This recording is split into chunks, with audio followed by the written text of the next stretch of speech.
Hello, everyone. I'm just calling the meeting to order. Thank you all for coming tonight and attending tonight's meeting. I would like everyone to please rise for the Pledge of Allegiance. I pledge allegiance to the flag of the United States of America and to the republic for which it stands, one nation, under God, indivisible, with liberty and justice for all. Thank you all. You may be seated.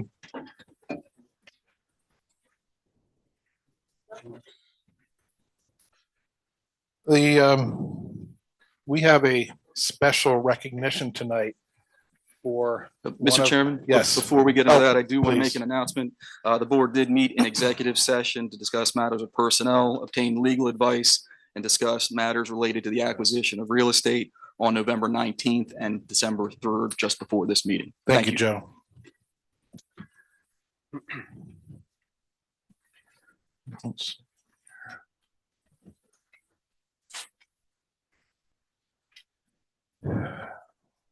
What I'd like to do is to proceed with recognizing one of our supervisors who will be leaving us, Ed Dracup. He has been, I was going to make a joke tonight that you've been here for 45 years, but it hasn't been that long. But it seems like you've been here a long time. I think it's 13 years or close to 14 years. 14 years, yeah. And Ed will, he will still be here for maybe 2 more meetings. Yeah. But tonight we're recognizing Ed because he has demonstrated a long-standing commitment to the township, to the issues.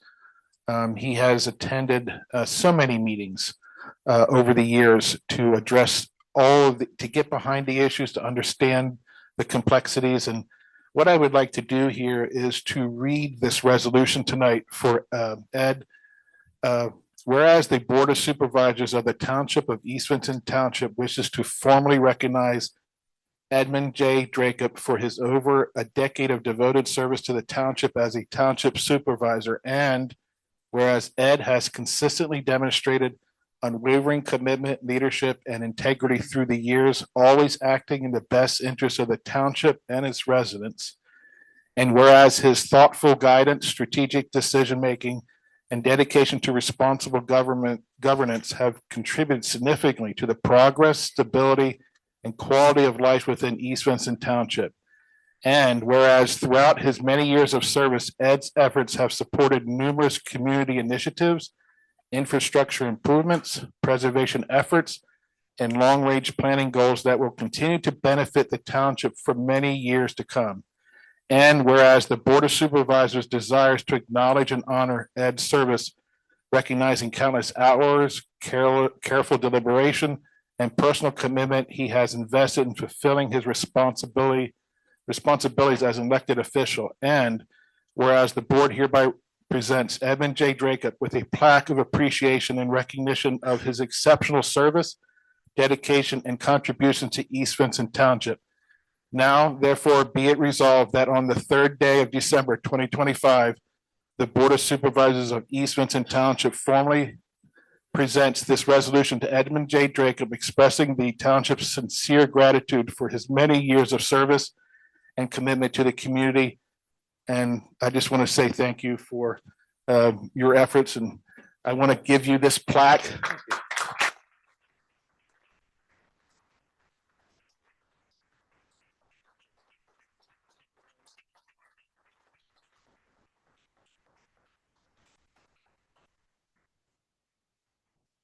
And you've also been recognized by PSATS.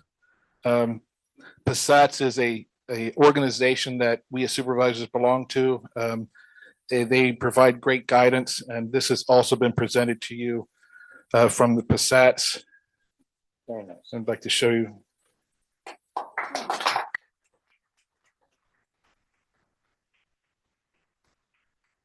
Thank you, Mr. Chairman. Yes, thank you very much. And we'll be signing these then. Okay. All right, before we begin. Yes, I would like to move to, you're going to talk a little bit about the giving tree. Just a little bit.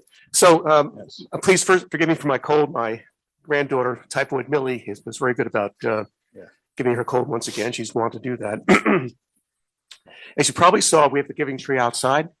We're providing for 4 families, children. So please, if you have not done so, take a look. Grab one of the slips. Open your hearts. Buy a gift for a child. In addition, we want to provide Christmas dinner for all 4 families. Now, my wife and I, the Kellys and the Meadows, will be providing for 1 family, so we're down to 3 families. And it could be one person, 1 family providing for them. It could be a group, whatever you prefer.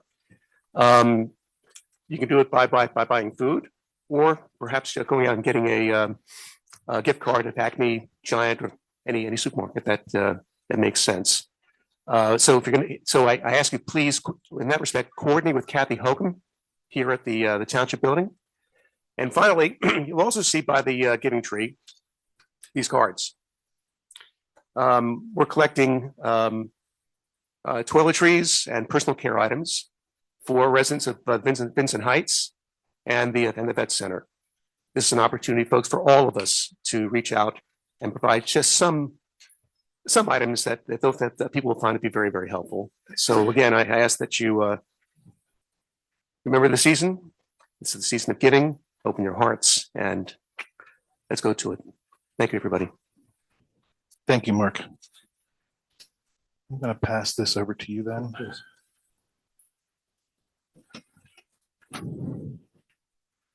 What I would like to talk about tonight is, because this is a special meeting, I want to talk a little bit about certain expectations concerning tonight's meeting. So what I want to discuss a little bit is some rules for tonight's BOS meeting. Some of these rules for tonight's meeting are as a result of last meeting where some of the residents were not able to express all of their concerns and their issues that they wanted to bring up. So this is just rules for tonight's meeting, and I'm sorry. These rules I'm going to put a motion forward that these rules will be for tonight's meeting, but also carry forward until we have the next reorganization meeting, which will be in early January. Here's the first thing I would like to talk about is on public comment. For tonight's meeting, I'm going to show a special preference for the residents first. Each resident will have the ability to ask 1 question or comment, and the time limit will be about 5 minutes. Now, I will say this. If I go through all of the comments and questions that the residents have to ask, whether they be here or online, I will circle around again to talk to as many of the residents as we can. And I know many of you want to have questions and make certain comments about the data center ordinance or the data center in general. And I understand that you want to talk about that, and we will allow as much time as we can. The second point is on public comment for non-residents. Legally, we're not required to allow comment, but because this is such an important issue, and we do want to be good neighbors to all of our surrounding townships and the residents, we are going to allow participation, but it will be after the residents go first, and if time allows. And there will also be restrictions on 1 question and comment, and the time limit will be about 3 minutes, because there's a lot of people here. So I want to try to get to as many people and give each one of a chance to ask their most important question or make their most important comment. When you came in tonight, there should have been a comment sign-in sheet. I believe that, Bob, was that a place where people could sign in? Okay. Now, what I'm going to do is I'm going to read a little bit more, and then we're going to take a small break for about 5 minutes in case any of you have not signed in and you want to ask a question or make a comment tonight. You can sign in and be able to get on that list. We will go from that list and so that you can, each one of you can be addressed, we'll address your questions and comments, and that'll be fair to everybody. I am going to go down here for some other rules. For online participants, what I'm going to ask the online participants to do, as some people go to the sign out sheet in a few minutes here, I want the people in the chat to provide your name, your address, your township that you're representing. If you want to ask a question or a comment, you will need to also put that in your chat. And what we will do is look at what's in the chat, and we will make sure that we incorporate you in the participants for the questions and comments section. The next part here is very important about decorum. For everybody that comes up here, I want to make sure I want to be able to hear them, whether they be residents or non-residents. And I want everyone to consider that when you come up here, that you would want respect being shown to you as you say your comments or ask your question. And I just want to remind everyone to show respect for all the participants, whether they be people doing presentations or in the case of the questions and comments section. We're just looking for orderly conduct. I really don't want any side conversations. There's too many people in here to really allow for side conversations. It will make so much noise, we won't be able to hear what's going on. And I would like to ask all of you to mute your phones so that they're not ringing during this meeting. The last part here is, as far as the last rule is on interruptions and disturbances. I know that this is a very emotional topic for some. It's a very important topic that we're going to talk about here, about data centers. This is definitely not going to be the last meeting concerning that. I ask you all that if there are any significant interruptions or disturbances, I'm going to provide a warning to an individual or to a group of individuals that may be here, just to bring the temperature down. Please do not interrupt with shout outs or maybe saying something about someone who's discussing something that they're very concerned about, or maybe they're making a general comment. I ask you to not shout out. If someone gets so unruly, there is a possibility I might ask them to maybe go out in the hallway, calm down a little bit, collect themselves. That could occur. If someone will not calm down, I may have to have them removed from the meeting. I do not want to do that. So just to be clear, that is not something I want to do. But I need to inform you that if you are here to cause trouble or to make a ruckus, I'm going to have to ask you to leave if it comes to that, if you can't get under control. So the last thing I just want to mention here also is, as a chairman, this is sort of my meeting, and I am trying to make sure that the residents plus the township professionals get out of this meeting what we need. For the residents, it's getting information and having their concerns heard. For the professionals, it's action items, things that they need to work on and do. And I would just want to be able to hear from all the residents and the individuals making presentations and requests before this township. And that's all I really have to say about the rules tonight. I hope that everyone understands why I needed to talk about this. This is just to have some civility for tonight. And if you have, You put the forward as a motion, right? I'm going to get to that next. Okay, so I will be putting forward a motion to adopt what I have just stated here for these rules. And these rules are going to apply from now until we go to the reorganization meeting. This will be, again, from December 3rd until the reorganization meeting. And I want to know if I have a second. Second. Okay. Is there any comments on this motion? None. None. Okay. I don't know if we should. What I will do is, normally I would take public comment for something like this here, but because this is a rule, I don't think. Yeah, I will ask if there's a question on the motion. Is there any questions on the motion? Yes, please. Could you come up here, please, and just give us your name, address, which township you're from? Yeah, my name's Magdalena Sturman. I'm at Mhm. 677 Elm Street in Royersford. I just want to clarify that the decorum rules apply to the people who are up here at the front of the room as well. I was interrupted repeatedly the last time I spoke here.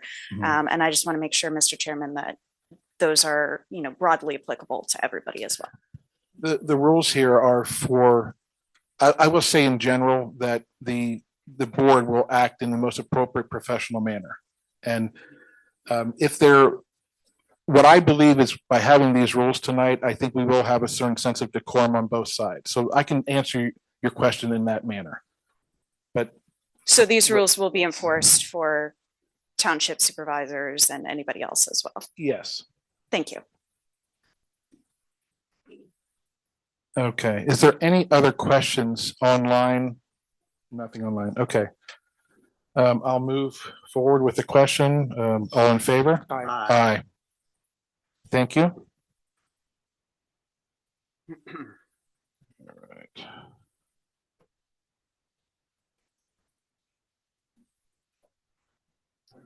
Well- Recess? Mr. Yes, I Chairman. want to take the Yeah. 5-minute recess that I spoke about. For any of you that have not signed in or you have not put anything in the chat, please do so now. We'll take approximately 5 minutes and we'll essentially take a break.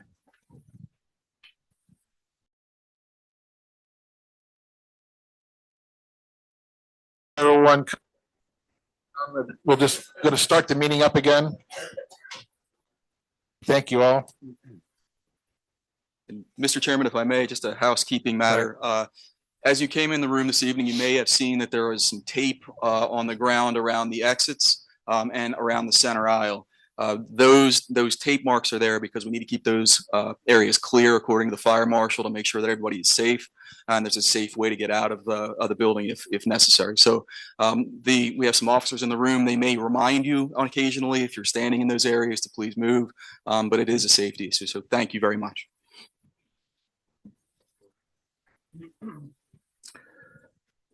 What I'm going to do here on the agenda, we were just discussing this.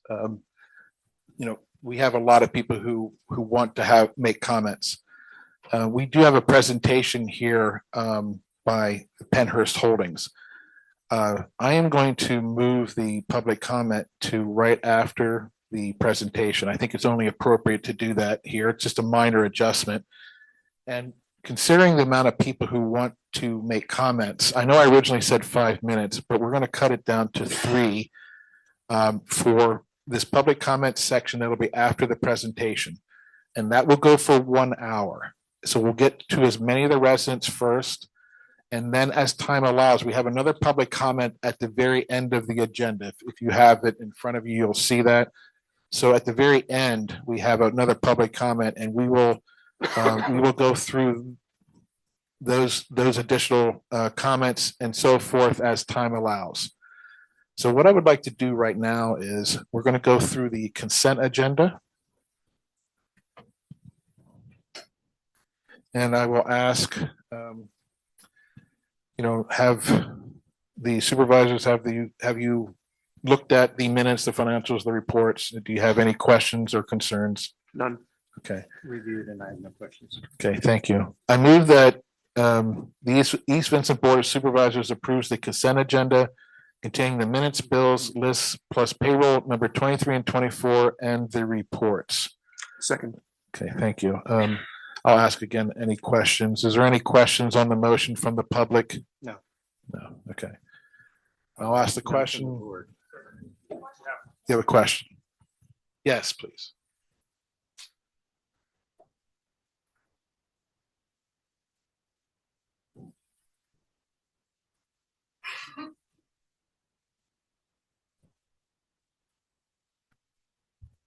Hi, it's Christine McNeil, and I'm just questioning the minutes. I had put in a formal request that the minutes be amended because the statement that was put forward in the official record of the township was totally inaccurate about what I had to say.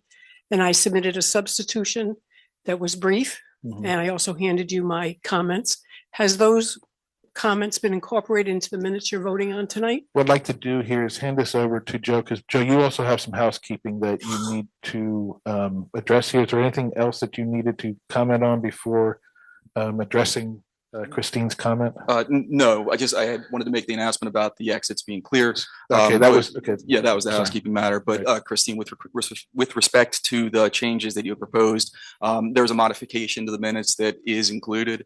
That is not exactly what you had proposed, but there are changes to the minutes to reflect that you were speaking on behalf of East Vincent Advocacy and in opposition to the size of the proposed data center. Okay, so I just want to make sure that I'm not just talking about a random manufacturing Yes. plant. And I hope that this is a little bit of a wake-up call. I know that there have been other comments over on the planning commission minutes where there's just inaccuracies left and right. We really need to take a much finer look. These are the official record for the township and they should be accurate. Thank you. Thank you. Thank you very much. So I'll ask the question. We are, all in favor of approving the minutes and the financials and reports? Aye. Okay, aye. Aye. All right. I'm going to move to the next point on the agenda here on the presentations. This is going to be from Penhurst Holdings. I do not know the individual who will be presenting. Mr. Chairman, this Right is now, Mr. McHugh, who please. is walking to the podium now. And just to be clear, this is another one of those housekeeping items that we were talking Okay, about. right. There will be no action by the board this evening with respect to this presentation. This is simply a courtesy presentation from Mr. McHugh on behalf of Penhurst Holdings LLC. There is a plan that will be presented this evening, I believe, as well, that is somewhat related to the conditional use plan that has already been submitted to the township. So, Mr. McHugh, the floor is yours. Thank you, Mr. Clement. Members of the board, thank you for having me this evening. My name is Matt McHugh from the law firm of Claire Harrison, Harvey Brandsburg. I'm the land use attorney for the project. Here with me this evening is Matt Herzog, who is the managing member of Penhurst Holdings DE LLC, who is the developer and the landowner of the Penhurst facility. I also have Zach Jordan from Langen Engineering, who is the civil engineers for the project. As Mr. Clement indicated, we're here this evening to have an informal discussion regarding the proposed data center development at the Penhurst property. As you well know, data centers are considered legitimate land uses under Pennsylvania law, and they're entitled to zoning accommodation under both existing and proposed zoning ordinances. And to that end, as already was referenced, we have already filed a conditional use application under the existing IMU zoning to permit a data center development at the Penhurst property. It's a site plan that is currently shown on the screen, and I'm not going to spend a lot of time going into detail about that particular plan because it could change depending on what happens with the data center ordinance or review letters we receive from your consultants. If we ultimately move forward with the conditional use application, there'll be public hearings, which will be the appropriate time to have significant discussion about that version of the plan. I think the important takeaway, though, for the board and the public is that there's already a pending development plan for data center development at the Penhurst property, and some version of that development is going to go forward in 2026. Our goal with that development, in whichever form it comes, is to have a responsible development that provides significant economic and community benefits, but also mitigates potential impacts to the greatest extent feasible. Our hope is to engage with both the township and the community in a collaborative effort to provide for such a development.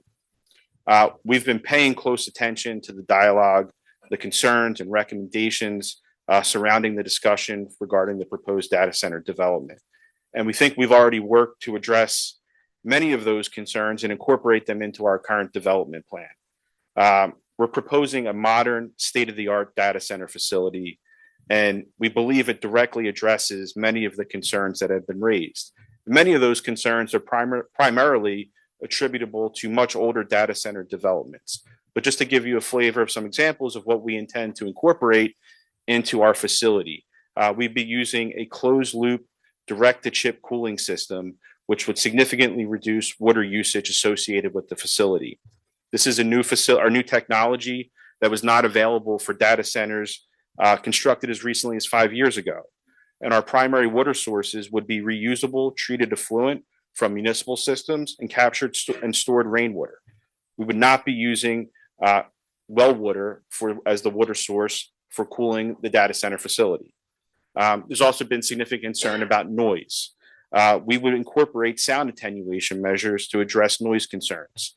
The closed loop system I just referenced requires less cooling equipment, which thus reduces sound, and the cooling equipment that is used runs much quieter than the older models. Other sound attenuation measures could be incorporated, such as enclosures for equipment, sound absorption or sound blocking techniques, as well as buffering and location of equipment. And we look forward to working with your professionals as well as our experts on determining what those appropriate measures would be. There's also been significant discussion about the impact that this facility would have on the grid. As part of our development, we're proposing a dedicated electrical substation on site, which would be developed in partnership with PECO and PJM, and that would deliver additional power directly to the site. We're also proposing what is called islanding capability, which would allow us to use on-site power generation to run the data center facilities off the grid during times of peak usage. And this capability will help to stabilize the grid during peak usage rather than strain it. It's important to also know that there are other permitted by right developments of the Pennhurst property that would have a much greater impact on the community without the same level of economic and community benefits that we could provide. One example of that is truck traffic. A data center use is anticipated to have 90% less truck traffic than traditional industrial uses. And many of those other permitted by right uses will have more of an impact on the surrounding community, but the scope of the development will not warrant the same real estate tax, infrastructure upgrades, and other community benefits that could be provided with this project. Just to name a few of those positive economic and community benefits, our fiscal impact analysis estimates, based on the current plan, $37 million in annual real estate tax revenues to the school district and $2 million in annual real estate tax revenues to the township. We're looking at an estimated 1,000 construction jobs during the construction phase and another estimated 250 permanent jobs once the facility is open. The developer would be solely responsible for all infrastructure upgrades required for the development, and there are other community benefits that can be agreed upon during the development process as part of a collaborative relationship. So that leads us to the data center ordinance that has been in discussion for many months before you. What we believe and we understand the intent and purpose of that ordinance is to put in specific objective criteria and protections that would govern the development of the data centers in the township and particularly at the Pennhurst facility. As mentioned, we already have a pending conditional use application. Therefore, we don't have any obligation to go under the new ordinance. We can stay under the old conditional use ordinance. However, in further of the desired collaborative nature we're seeking, we'd like to be able to utilize the new ordinance, provided that allows for a feasible development. If the intent of the ordinance is just to stop development or make it, or to prevent the data center in East Vincent Township, then we have no choice but to go to the conditional use application. As it relates to that ordinance, it's obvious to us that a lot of thought and consideration was put into the drafting. There are a lot of standards and regulations contained in the ordinance that, when reviewed independently, they appear reasonable and necessary on their face. But the struggle we have is when you put all of those together, they ultimately act as prohibitive to the development of the Pennhurst property as currently drafted. Some of those examples, which I think make it difficult for us to go under the current ordinance, and we'd like for you to consider revisiting. One, the prohibition on on-site power generation. Right now, the draft ordinance says the developer is required to use best efforts to offset the cost of electricity resulting from the data center. But at the same time, it precludes our number one tool to do that, which is on-site power generation. Now, we're not saying that should be an unfettered, permissive use that we can have. There should be a middle ground that I think we can find that allows for responsible use of on-site generation that will allow for us to have that islanding capability to come off the grid and maintain the facility on its own during peak times. The other element that we like to just raise is that the ordinance seems to want to limit site disturbance, but then it also pushes our development with setbacks further away into the prime development areas on the site, and also promotes smaller buildings. Couple of those restrictions, which we think kind of are inconsistent. The building coverage is limited to 300,000 square feet if you can't obtain the LEED certification. And we're fully invested in trying to obtain a LEED certification for this building. We have a sustainability team that's been working through preliminary checklists, and we're hoping to get to gold, which is the highest standard in your ordinance, but we don't have certainty that we're going to get there. But in not being able to achieve gold, it's really a threshold issue for us, because then it limits us to 300,000 square feet, which makes the ordinance not viable for us. And then we're just going back to the conditional use. The other one primarily is the sensitive receptors. We think we've done a good job on this plan of trying to buffer the data center buildings from the sensitive receptors. You have 800 feet right now, and most of our sensitive receptors are well beyond that, closer to 2,000 feet. The only one that's closer than that is the Veteran Center buildings, which are 551 feet, 636 feet, and 694 feet. So we think we still provide a significant buffer from those at 550 feet. We'd ask that you consider reworking. Wait. I just talked about this. I don't want this. Please let him speak. So we'd ask that you continue. just consider those setbacks in looking at that version of the ordinance. Just another example of the 50-foot building height, that's a one-story building. And then you also have forest and tree replacement requirements, which, if applicable, require us to kind of move away from the prime development areas. So there's some version and some middle ground of all of those. I'm not saying they all need to be changed, but if we can have a collaborative nature to figure out how to fit the ordinance with this site in particular, so that we're able to achieve a reasonable development, I think it allows for the best form and the best collaborative process moving forward. And I think another key part of what your current ordinance offers that is not in the conditional use, and it's not part of your existing ordinance, is the community benefits agreement. So, as drafted right now, it's something that it's difficult for us to fit directly within all of the restrictions. And we think we understand why they were proposed, but we're asking you to kind of take a broader step back, take the 500-foot view of this, and work to see how the ordinance can be gelled and meshed to allow for the appropriate, reasonable development of this property as a data center, and allow for the most beneficial use to get the greatest community and economic benefits for this community, for this township, and also provide the greatest mitigation measures that we can to allow for it. So that's all I have this evening. I know there's a lot of people that are interested in this and want to comment, but I'm happy to make myself available for any questions that the board may have regarding this project. But we look forward to hopefully working with you on a collaborative process moving forward. Thank you. Thank you very much. Questions? Do we want to ask any questions right now? Not at this time. Okay. I have a question. Go ahead. When you mention about using a closed loop system and using treated.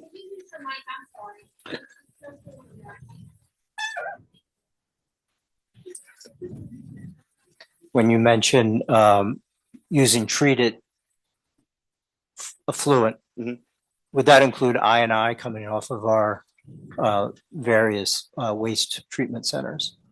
I'm going to be honest, I don't have the answer to that question. I know that we would do whatever we can to make sure we're using appropriate methods and materials as part of that system. Gotcha. I'm happy to provide whatever other details we have on the closed loop system, so we can get you that answer. Thank you. Any other questions, Mr. Chairman? Yes. I have several. Sure. And these come from questions residents have asked throughout the meetings. In 2017, I believe you received a state grant and a CCDC grant for cleanup of the site. Mm-hmm. Has that been completed? So my understanding is, are you talking specifically about the Act Two aspect of it? The Penhurst, just talk about everything. Has everything been addressed to satisfy what the requirements were in the grants? So And I the law. spoke with our environmental consultants this morning. My understanding is that there was a deficiency letter that was issued by PADEP regarding the Act Two. It's a technical deficiency letter. It's nothing to do with the actual cleanup associated with it. They're in the process of addressing that so that the Act Two clearance will be provided. Okay. So as of right now, it's not been cleaned The, or the clearance has not been provided. okay. I know when you talked about the setbacks, especially when you talk about the Veteran Center, Sure. are there any exceptional protections that you're looking to put in place? And what I mean by exceptional protections are additional protections outside of any scope of, you know, what the code calls for to protect the residents at the center from anything that takes place at this proposed site. We're happy to evaluate. I don't know exactly what is planned. There can be buffering. There can be other things that we can evaluate based on what the immediate concerns are. We're happy to be part of that process. Has there been any outreach that you've made to the center? No, I have not that I'm aware of at this time. Okay. All right. That's all I have. Thank you. Any other questions? Okay. I want to thank you very much, sir. Thank you so much for your time. I would, if you are inclined to, if you want to stick around, and we're going to go through some comment section. And Yeah, we're very interested to continue to hear what the community has to say. So Okay. we'll be here listening. thank you. Mr. Chairman, I just have one, it's a technical question. Yes, sure. Right now, the conditional use application has an extension through January 31st. I believe the Act 247 review fee hasn't been submitted yet by your client. We'd like an additional extension of time since that hasn't been That's completed. understandable. We'll certainly provide that. Okay. Because otherwise we have to start talking about this at the planning commission Yep. this month, and we Nope. really don't think that's Nope, appropriate. we will. We're happy to provide that further extension, and we'll make sure that the application fee and everything else is tidied up. Thank you. Yep. Thank you. Thank you so much for your time this evening. Yes, thank you. As I had mentioned before, we're going to go for about an hour, and then we'll have some more time at the end of the meeting for further public comment. Haley, I'd like to turn this over to you a little bit to help us as to some of the first individuals who will be will come up here and they'll provide a comment. Absolutely. I'm just going to go down, no particular order. I'm sorry. There is one thing I want to say is we'd like to start with our veterans first, in case they would like to possibly leave early. We want to give them that option. If someone could, yes, could please provide that mic.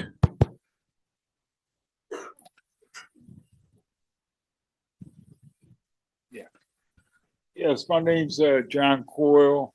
I don't think this is on. My name's John Coyle. I live at the Vet Center.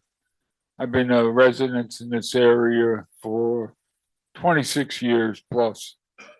And it seems like the more I hear about this data center, the more I'm not certain exactly what's going in place. You used the word buffer.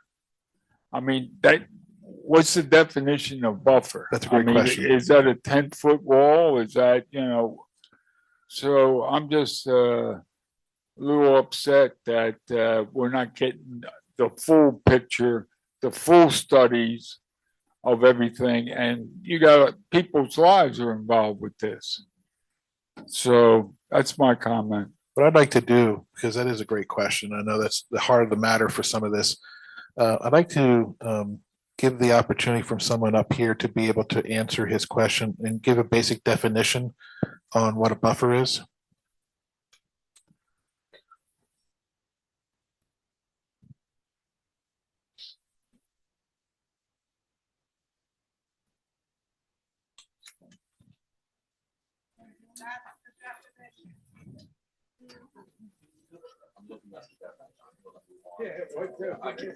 At least let me address it. Go ahead. All right. Go ahead. So while Roger, the engineer, is looking up that definition, what the buffering that Mr. McHugh was referring to is there's a 100-foot perimeter buffer around the entire site that's required under the new ordinance that has not yet been adopted.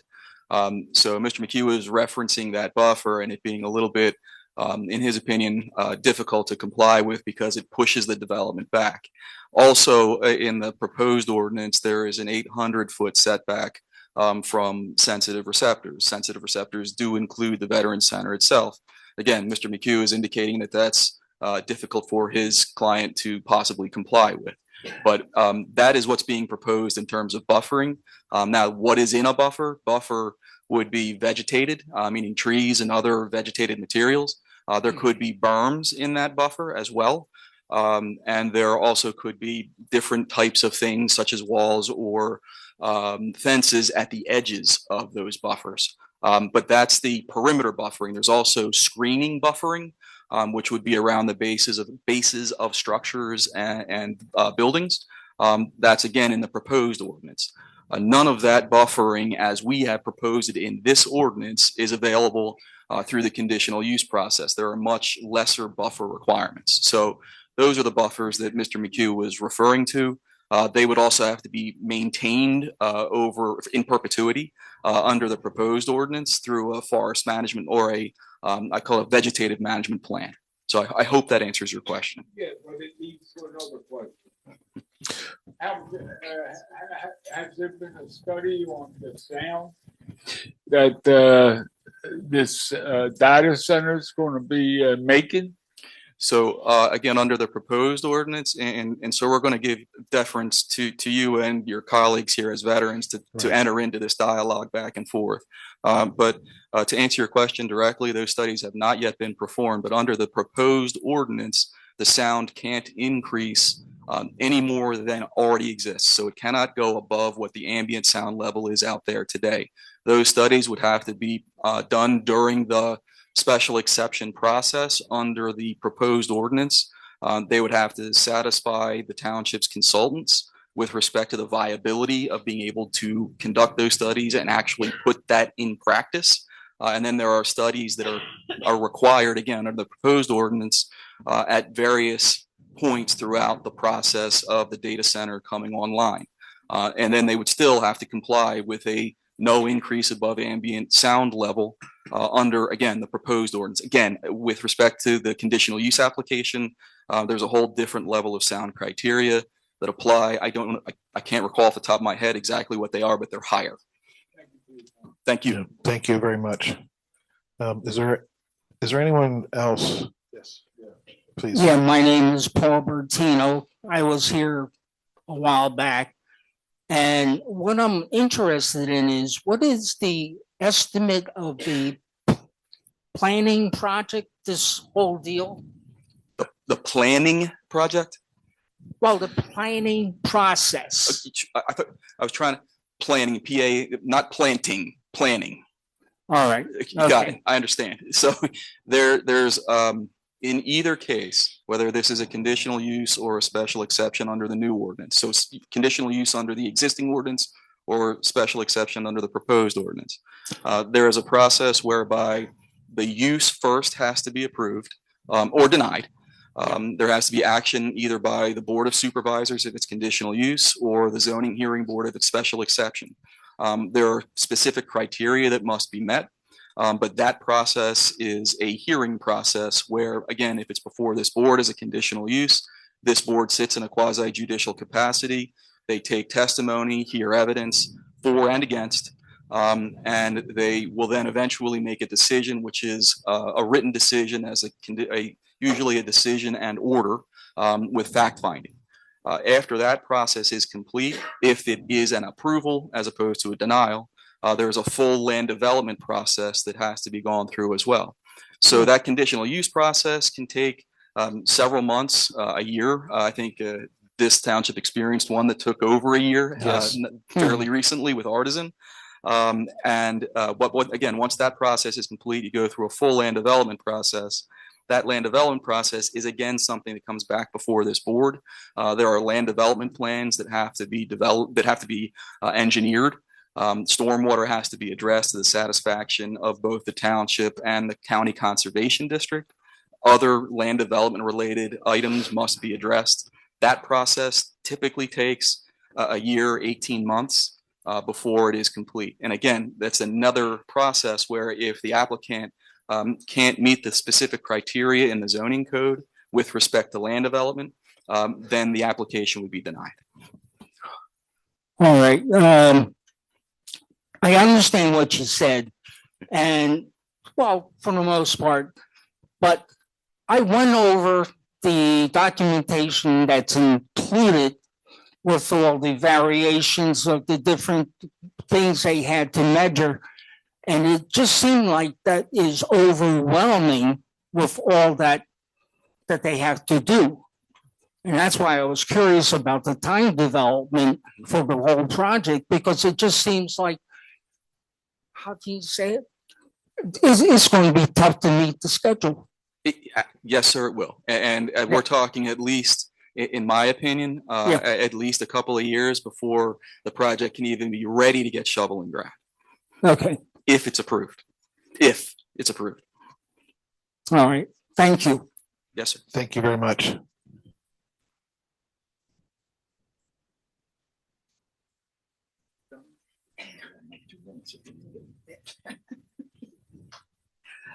Yeah, my name is Donald Hyman, and I'm a resident at the Veteran Center. I'm just gonna go with the gentleman that was up here, Mr. McHugh. He answered all our questions right there when he said everything's gonna be pushed back because they have trouble complying with the ordinance. So to answer the question right there, why have the data center? It's already gonna push back. It's already pushed back. It's gonna be this, it's gonna be that. So hey, that's it. We don't need it. We don't want it. It's already back. Answer the questions. All ordinances and the buffers and stuff like they said, oh, well, we're going to have trouble doing that. We're going to have trouble meeting that ordinance. Well, that answered the question right there. Why do it? You know, we in the military, we took an oath, defend the Constitution. Well, Spring City, that's the Constitution, and we're going to defend it. We're going to complete our mission. No data center.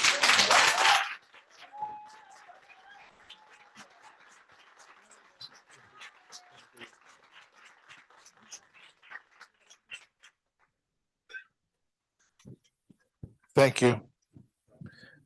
Haley, let's start with the first person on the list. Before we start, I want to thank the veterans for attending tonight, and I appreciate your questions.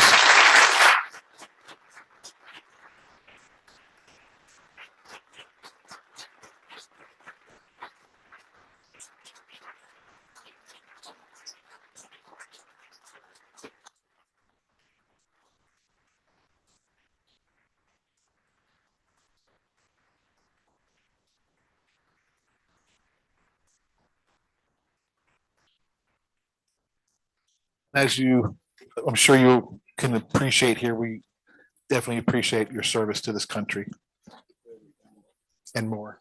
Absolutely.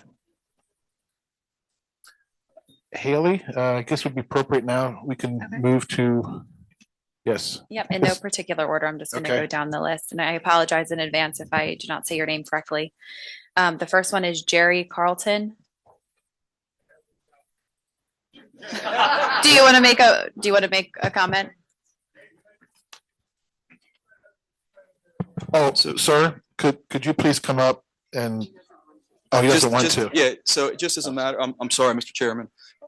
So as a matter of, just so that everyone is clear, the sign-up sheet that was out in the hallway was not just for meeting attendance, it was for making public comment. So if we call your name and you're not interested in making public comment, just please let us know that you don't have a comment. So thank you. Okay.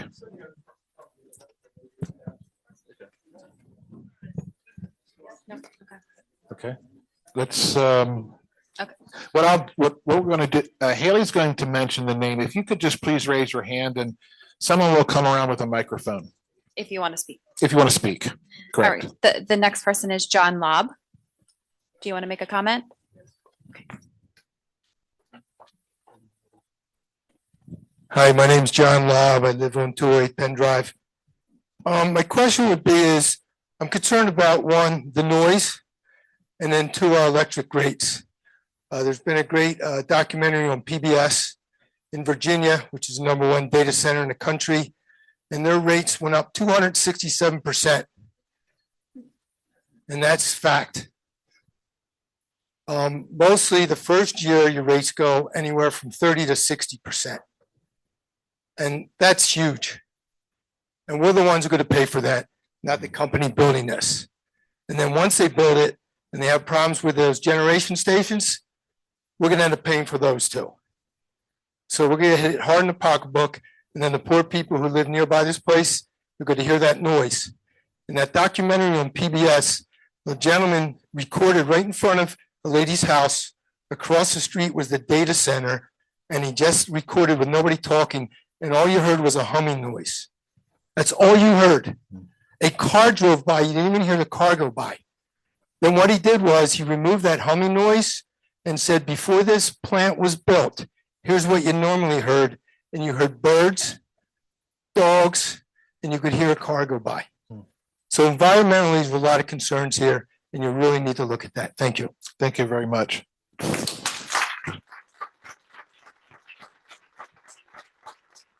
Haley? James Weend, would you like to make a comment?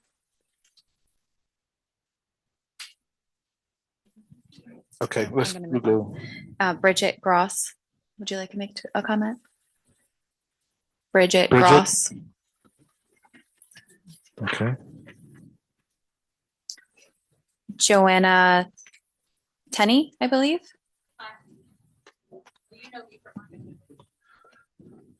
Hold on 1 second. We'll bring him, Mike, bring him. Okay.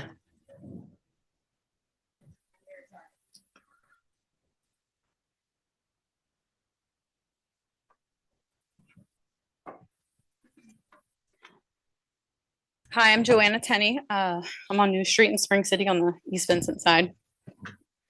I first just want to give a trigger warning to anybody that want to leave. I'm going to talk about cancer, and I know that's a really difficult topic for a lot of people. I'm going to try to get through it myself. So I'll give a sec. So this is a personal story again. I know you heard the last time when I spoke about my son. One of my first memories is when I was almost 2. I woke up in the morning and looked down the hall to my parents' bedroom to see my mother throwing up in a trash can. We made eye contact and my father saw me and quickly shut the door. She was battling breast cancer. She received chemotherapy and surgery. I was a baby when she was first diagnosed. I remember my aunt recalling, they thought she wasn't going to make it, but she did. Sorry. I don't remember much of my mother until I was in kindergarten. Fast forward to when I was 13, she was diagnosed with breast cancer for the second time. She received a double mastectomy and chemotherapy. She lost all of her hair, eyebrows, and eyelashes.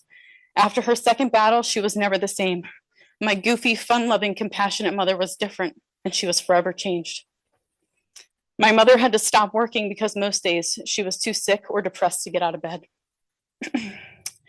Fast forward again to when I was 19. My mother told me that her cancer came back and it was more aggressive.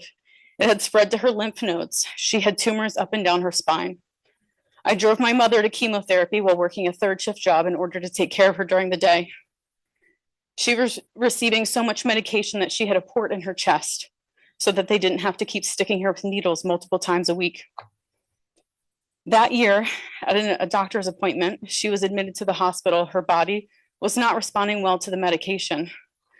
From there, she made the decision to go on hospice and stop fighting. I stayed with her that night and listened to her as she moaned in pain from this aggressive cancer. She outlived the inpatient hospice, and we took her home for the remainder. During those few months, my older sister and I fed her, gave her medication, bathed her, changed her, laughed, and cried a lot, all while we watched her slowly deteriorate. She passed away December 20th, 2010. She was only 56 years old. I've said it before and I'll say it again. The people in front of you in this room are real. This is the reality of cancer and those it affects. And sometimes people lose their lives. Is that what you want? The carcinogens that the data centers emit, natural gases included, release byproducts into the air. One of those is formaldehyde. According to cancer.org, formaldehyde is linked to throat cancer and cancer of the nasal sinuses, as well as myeloid leukemia. Treatments can include, but are not limited to, stem cell transplants, chemotherapy, and radiation. Reported by treehealthfoundation.org, people under the age of 60 have a 30 to 40% chance of living past 5 years. People over 60 years old have a 5-year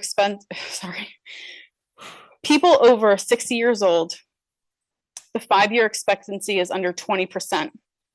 There's not one thing in this drafted ordinance that truly protects us. Not one person in this room deserves to be sold out.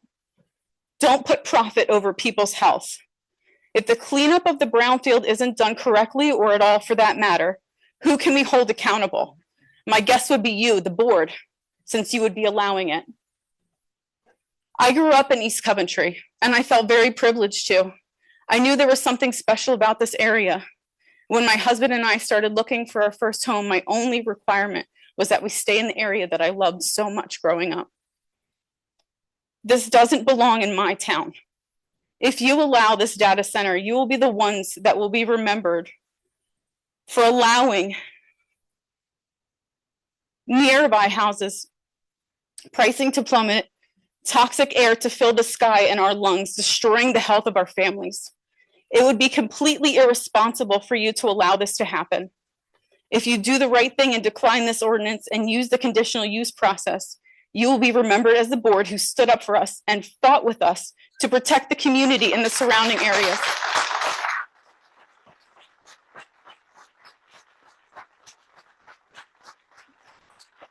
We will back you. We've done the research, and the bad outweighs the good. Don't let one landowner dictate our health. Don't allow the thought of the sales tax blind you from the significant health and environmental impacts this will cause. Don't let that money guide your decisions. Remember, we are the ones that elected you and put the trust in you to make the decisions. Don't let us down.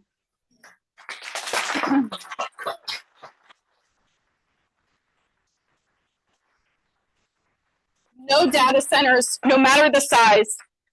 You all keep repeating you hear us, but are you listening, or do we need to get louder?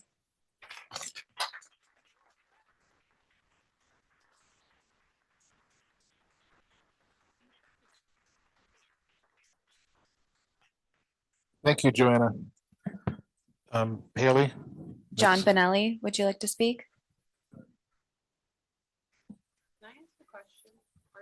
No, not right now. No, sorry.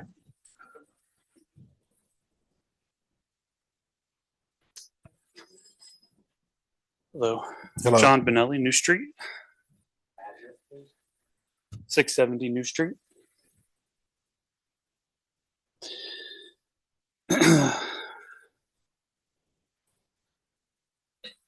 What I have, not as eloquent a speaker as my wife, but I do have a bit of a statement here. I believe the township doesn't have the administrative capacity to handle a data center of any size. You won't be able to monitor the scale of construction or control it. You won't be able to stop them from adding diesel generators and running them whenever they want. You won't be able to stop them from tapping wells. If we allow even a small data center, it will continue to expand with additional applications and TDRs until the area is unlivable. You won't be able to ensure a safe work site. That property is already littered with heavy metals, asbestos, and radioactive coal ash. In 2007, Scientific American stated that coal ash is more radioactive than nuclear waste. The residents of this township are too close to that site and cannot be forced to absorb the health effects of a construction site with contaminated soil and water. All of that dust will get kicked up into the air for many miles, poisoning residents with asbestos cadmium, lead, and radioactive coal ash. We don't have a final report clearing that site as Act 2 compliant, and it would be criminal and unethical to ignore this. I also want to make it clear that this ordinance is being presented as a way to protect the residents. But in reality, there are no guardrails or protections that could make this an acceptable use of the Pennhurst property. We are in uncharted waters with hyperscale data centers, and many of the risks are unknown. The ordinance, as it is written, strips away the board's and the residents' voices. It supersedes the board's authority to deny conditional use applications that do not meet township standards, transferring decision-making to non-elected zoning board, a non-elected zoning board. And that's even if you were taking any recommendations from your residents. I do think you take some, but not nearly enough. On the EVT website, it says the board is a dedicated group who put serving the public above all else and are committed to providing exceptional citizen service at all times. Now is that time. The Pennhurst site needs to meet all Act 2 cleanup and remediation requirements before anything is even considered to be built there. It's shocking that a business was permitted to operate there for over a decade. Now it's time to make it right. Pennhurst LLC needs to properly remediate the Pennhurst site, something for which they've already received $10 million of taxpayer dollars. No more bailouts for Derek Strine. We need to set a date for the conditional use hearing as soon as possible and put the burden of proof on them. Thank you.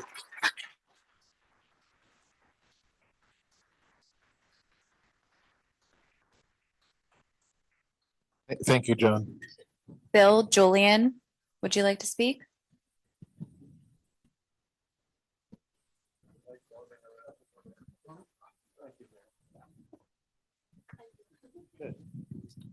Mine's a quick one. Bill Julian, 3206 Schuylkill Road. We're all with houses there and we're all on well water. Now, when I moved in the 80s, the neighbors warned us about the well water being off and on, but we haven't had too many issues. Sometimes dust and stuff filling into the wells, but not far from my house is a big well pump. And I think that feeds into the public water. Now, a big system like this going in, they're not saying they're using well water, but the public water is coming from our well. Is there any plans to run public water up Schuylkill Road for our houses there? We got sewers now, so I figured, get water. Well, I'm running out of things to worry about. For this type of question, we're not going to engage in it because we're talking about the data centers right now for comments. But if you want to, you can bring some of your questions and concerns to Bob. He will be able to address these types of questions, and he could. Bob, you probably could address this probably early this week. Yeah, I don't need an answer right now. It's just part of the whole planning, But we need to worry about the well. Right, I understand. But what I'm going to ask you is if you could please just make a request to Bob, and then he'll be able to get back to you. Okay, the Denise Schmidt. Denise Schmidt.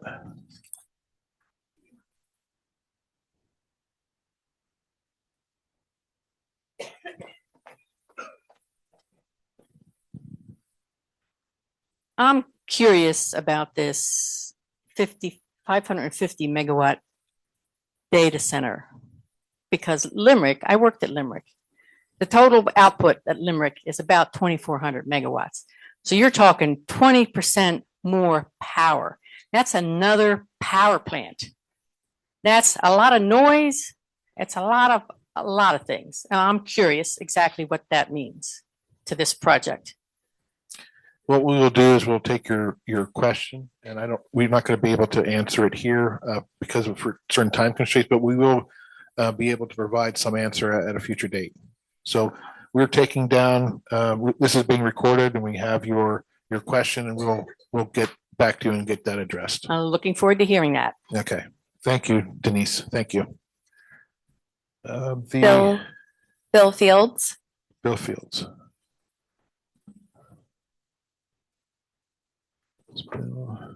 Sandy Heidel. No, Cindy. sorry. Guess we'll go to the next one. Mary Frank. Mary Frank. No. Pam and Steve Hacker.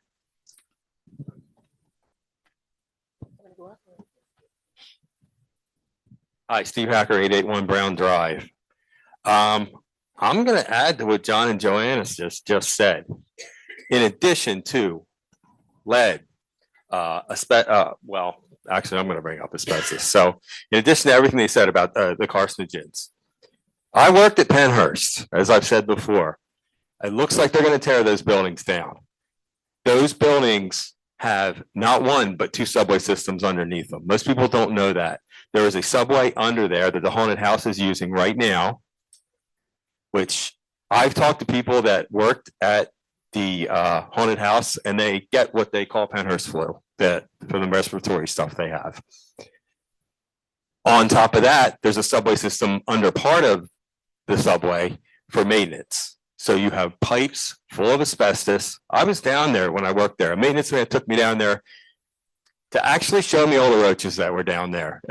We shined a flashlight down them, and it looked like the moon glistening off the ocean, off their backs. So I'm going to tell you that beneath Penhurst right now, there is asbestos, there is lead, there is animal feces, and who knows what else. If these guys start digging, it's going to send all this stuff into the air. I know they say they remediate it.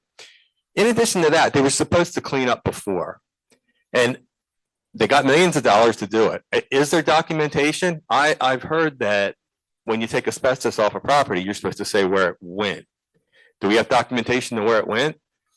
Did the Chester County Economic Council, which is not a government agency, even though it sounds like they are, did they follow up on the millions of dollars they gave them to make sure they cleaned it up? I mean, and there was a guy that had a meeting a couple meetings ago, talked about the thousands of pounds of cheese that were buried there. Everybody laughed about that. As a worker there, I remember when they brought that cheese, it was surplus cheese. We used to store it. They couldn't give it away. Okay, so apparently, according to another person that was here, it was buried. What happens when you dig up that? What do you think? There's going to be mold and fungus all through the air? There is, as John said, radioactive dust at the power plant. My point is, these guys did not clean up what they were supposed to clean up. How can you trust them to do it again? This stuff's going to be airborne. It's going to be in the neighbors. It's going to be all over those poor veterans over there. And you know who else it's going to be on? It's going to be on you union guys that are working there. You guys are going to be breathing this stuff in. They're sending you into a toxic yard, okay? Now, this is a public health problem. These guys cannot be trusted to have cleaned this up. This is a terrible location. You look where other data centers are. They're in fields. They're in open fields out in the middle of nowhere. This thing has a massive hill in the middle of it. It's got buildings in the way. It's toxic. This is just an awful area. There's no way in the world you guys should build this. And you union guys, honestly, I'm telling you, man, this is a bad spot for this. I'll turn it over to my wife now. Okay. We're pro union, by the way. Four of the 5 members of my family were union. This is for Thank you, Mr. Steve. McHugh. I just have a question. When you talk about alternative power during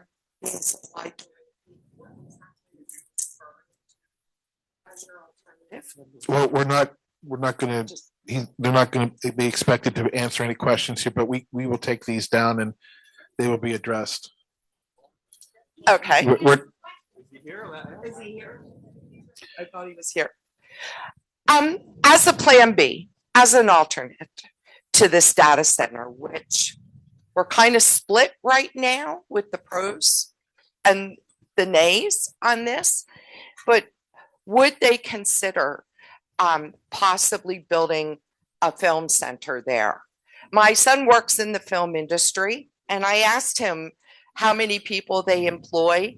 And on a normal set, on a normal shoot, they can employ up to 2,000 people. There's money contributed to the surrounding area. And it's not that I'm opposed to data centers. It's just It's right next to the veterans. It's right next to our home, my home, where I've lived for 38 years. It's right next to it. And I thought I'd die there, be buried in the field somewhere, but I just might be. But, I'm asking if they would consider an alternative. Build a film center, build a little hotel there. You already have the Halloween haunt. We're putting up now with going on year number 2 of the water treatment plant. Every day, tractor trailers, dump trucks, Jake brakes all day. All the equipment just drives up and down the street. And now I'm looking at 2 more years on top of that. And I have 2 years to go on the water treatment plant. I have a well. According to the road study that they would like to implement, it will be enlarged 10 feet. Well, you're right at the edge of my well, my new well that I had to drill because the old one went dry last year. And of course, no one knows why, but it dried, as did my neighbors. And so what, are you going to build a road right up to the well? There's just so many obstacles to this. And the veterans, my heart goes out to them because they are directly across from this whole thing. And to my union brothers, I support you. I was a union electrician for 35 years. I get it, but they are sending you into a toxic site. And when they tore down the power plant, the coal ash, it pegs on the meter. And I look out for you guys. I fought for 35 years for unions because I was one. And so this whole plan, although the jobs are good and it will help you, it's your life that you're putting on the line. And I just want you to know that. Thank you, Pam. Thank you very much.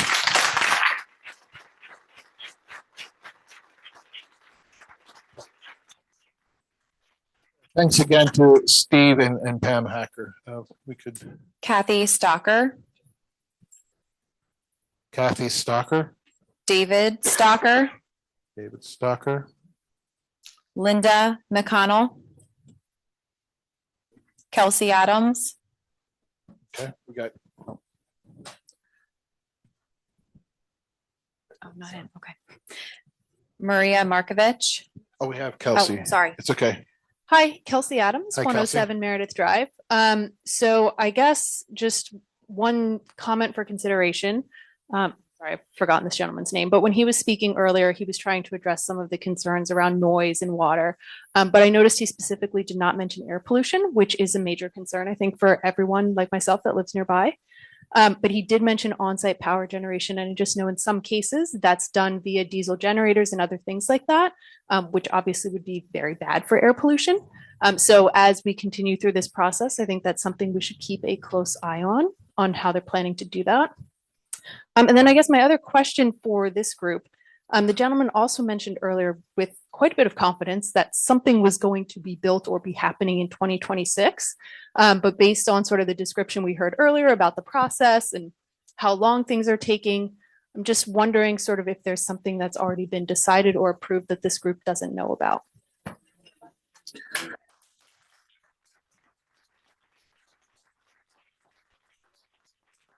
I will answer that question. Nothing else. Nothing has been decided. Nothing else. I think that Mr. McHugh would probably say what he meant was that they're going forward with the continued application, and he's okay. Right. Okay. Right. Thank you. That's what he I'd meant. just like to Yes. close by That's saying a good I question. Thank you very much. vehemently oppose this for all of the We other understand. reasons stated. Thank you very much, Kelsey. Thank you. Really? Maria Markovich. Maria Markovich. My understanding from the last meeting. Oh, and Maria, could you please Oh, I'm provide sorry. your- Yeah, 105 Nottingham. Thank you. It was my understanding from the last meeting that even under the existing zoning rules or ordinance, you would be considering the welfare of the residents and the effect on the residents even under the existing zoning, that was one of the considerations. So I guess I'm not understanding if you've subsequently done research and determined that 800 feet is a minimum, why wouldn't that be enough to think that the proposed project is inadequate if it's going to be 500 feet from the Veterans Center? We're going to take that question and that'll be addressed, and we'll get back. Joe, do you want to? Oh, go ahead. Okay. All right. Just with respect to process, with the different with the application that's already been submitted under the conditional use standards that are existing, and then potentially what would happen under the proposed ordinance if passed. These gentlemen would be sitting in a quasi judicial capacity with respect to the conditional use application. They can't at all discuss what they would determine with respect to something like that. It would prejudice them from making a decision on that conditional use application. So while you may think that that's trying to avoid the question, it's not at all. It's just that they want to make sure that they're preserving their ability to sit in that capacity if that application were to move forward. But under the existing zoning, they do have the ability to consider the effects absolutely on the residents. Yes, okay. ma'am. Yes, ma'am. Thank you. Thank you, Maria. Claudia Crocker. Okay. Monica Scriver.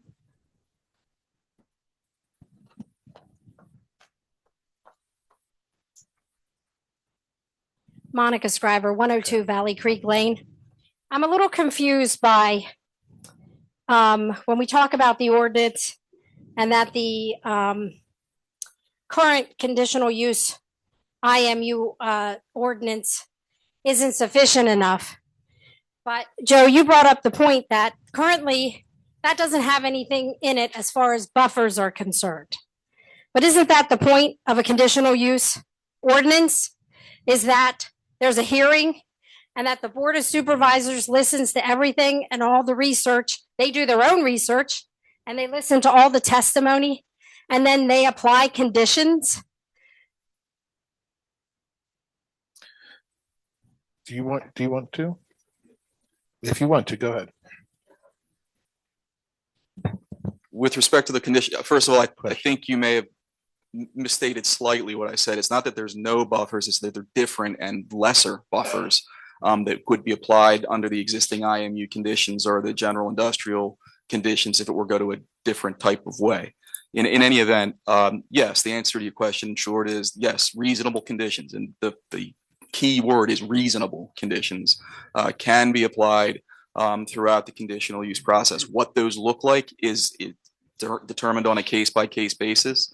That's why oftentimes conditional uses and for that matter special exceptions leave things open at the fringes so that those conditions can be placed on the applicant if a approval is granted. It also allows for a possibility in either case, whether it's special exception or conditional use, for that application to be denied if the standards that are set forth in the ordinance cannot be met.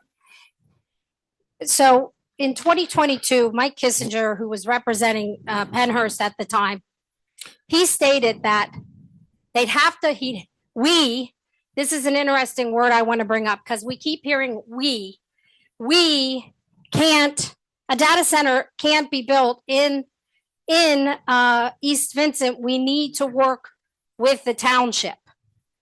And so my question for you is, why are we, if it couldn't be built then with that current zoning in place, why are we writing a new ordinance, and who is we? Because the representative, Attorney McHugh, I think, is that correct? Did I say it right? Yes. He says we want an ordinance that has guide rails, but that we can collaborate with the township. Who's writing this ordinance? Who's we? In the Bloomberg article, Mr. Strine said he's been working with executives in the township for a year. Is that the we? I'm just trying to get some clarification on who we is. It's very confusing. And Chairman Damon, you told us several times we are not writing this ordinance for any particular place. You told us that many times. Don't reference the property. And yet here we are writing an ordinance for a specific property because it's the property in IMU.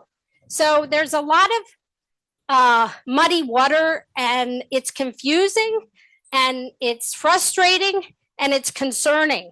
Who is we?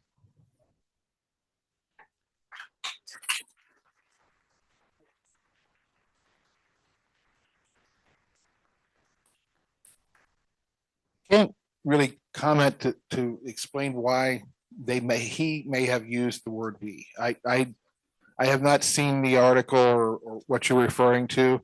But I will say it's normal that there will be some communication at some point with people who may be interested in development. What I will say though is that this ordinance, as Monica, you know that EVA was involved with helping to put this together for this data center ordinance. This was meant to be able to provide some rules, reasonable rules, that does not exist in our current IMU ordinance. So that's why we had so many individuals involved. Again, the whole we thing, I don't know how to respond to that in the right way, but I will say that we as a township and we as certain committees and boards, and even reaching out to East Vincent Advocacy, we did work together on helping to develop this ordinance. And I think all the people who are involved are very proud of about the work that we put into that, which I would say, Monica, you were also part of that process. I'm not very proud of what that the concerns that were brought. 23 pages were, some of them were not addressed, including decommissioning and not putting a cost, and saying that the township's going to be responsible for removal. If this company goes bankrupt, that's more money on us that we're going to have to pay. That ordinance needs to be, you need to look at the we that I know of that helped contribute to that ordinance. It's imperative that you listen to East Vincent Advocacy and you look at what they're asking of you, because and the same with the Planning Commission. They had 13 points they wanted to have addressed before although they approved it, but it was conditional, and they were overlooked as well. I'm not taking any more time. Thank you. Okay, thank you.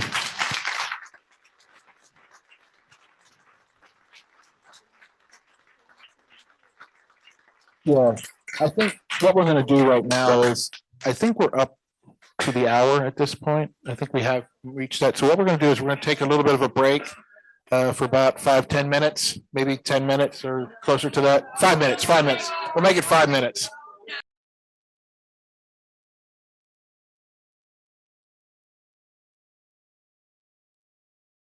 Call to.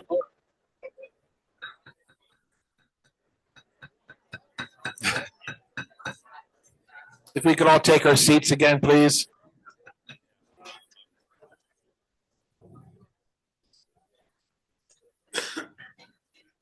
If we could please take our seats. Yeah.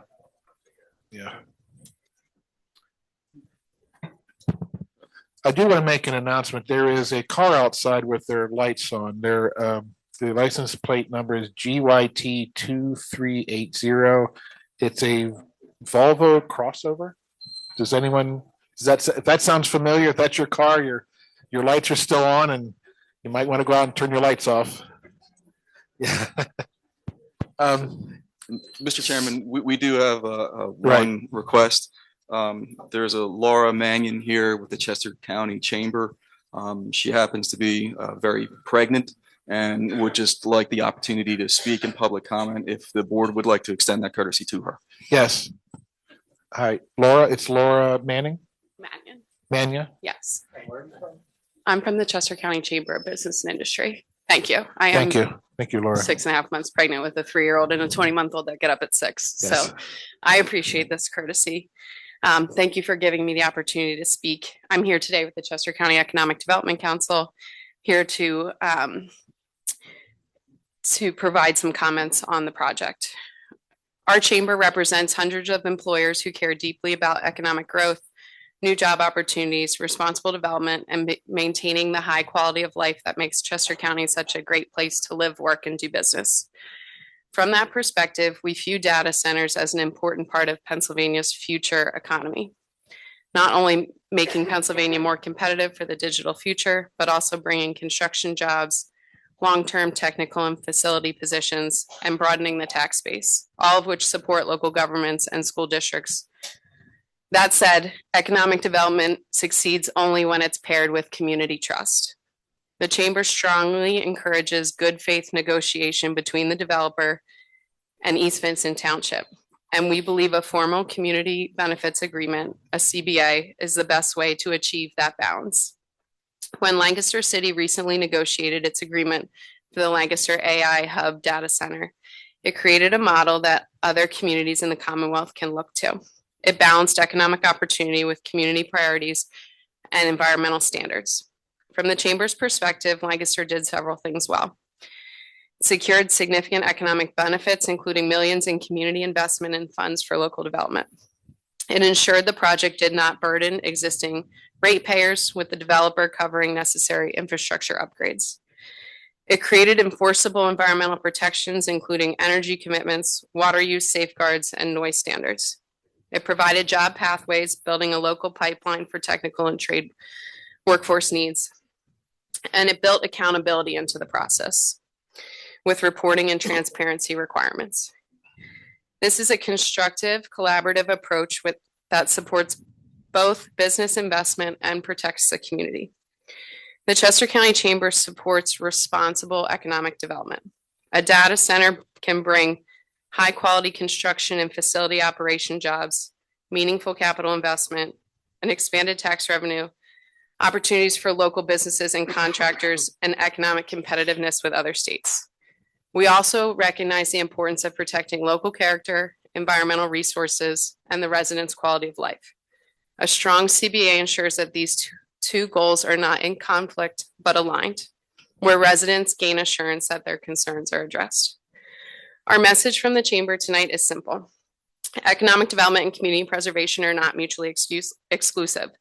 With a thoughtful, enforceable CBA, East Vincent can secure the benefits of new investment while ensuring the project reflects the priorities and values of this township. The chamber stands ready to be a constructive partner in supporting responsible growth throughout Chester County. Thank you for your time. Thank you, Laura. Thank you very much.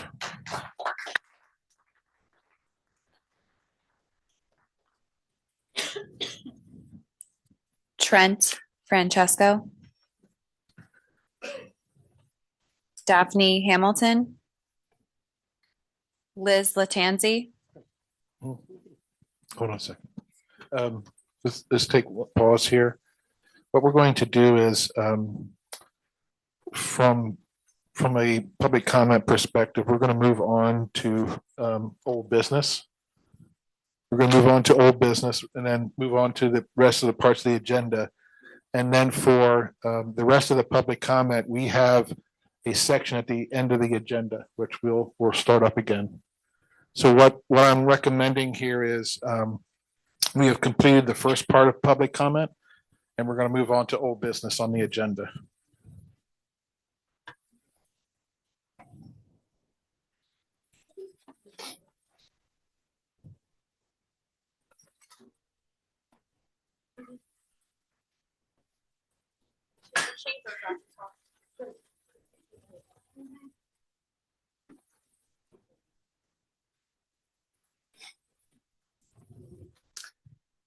Hold on a second.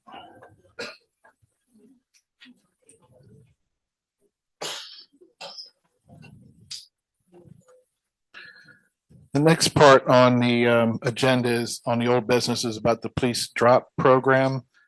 Right now, what I'm going to say about this is this was already discussed previously.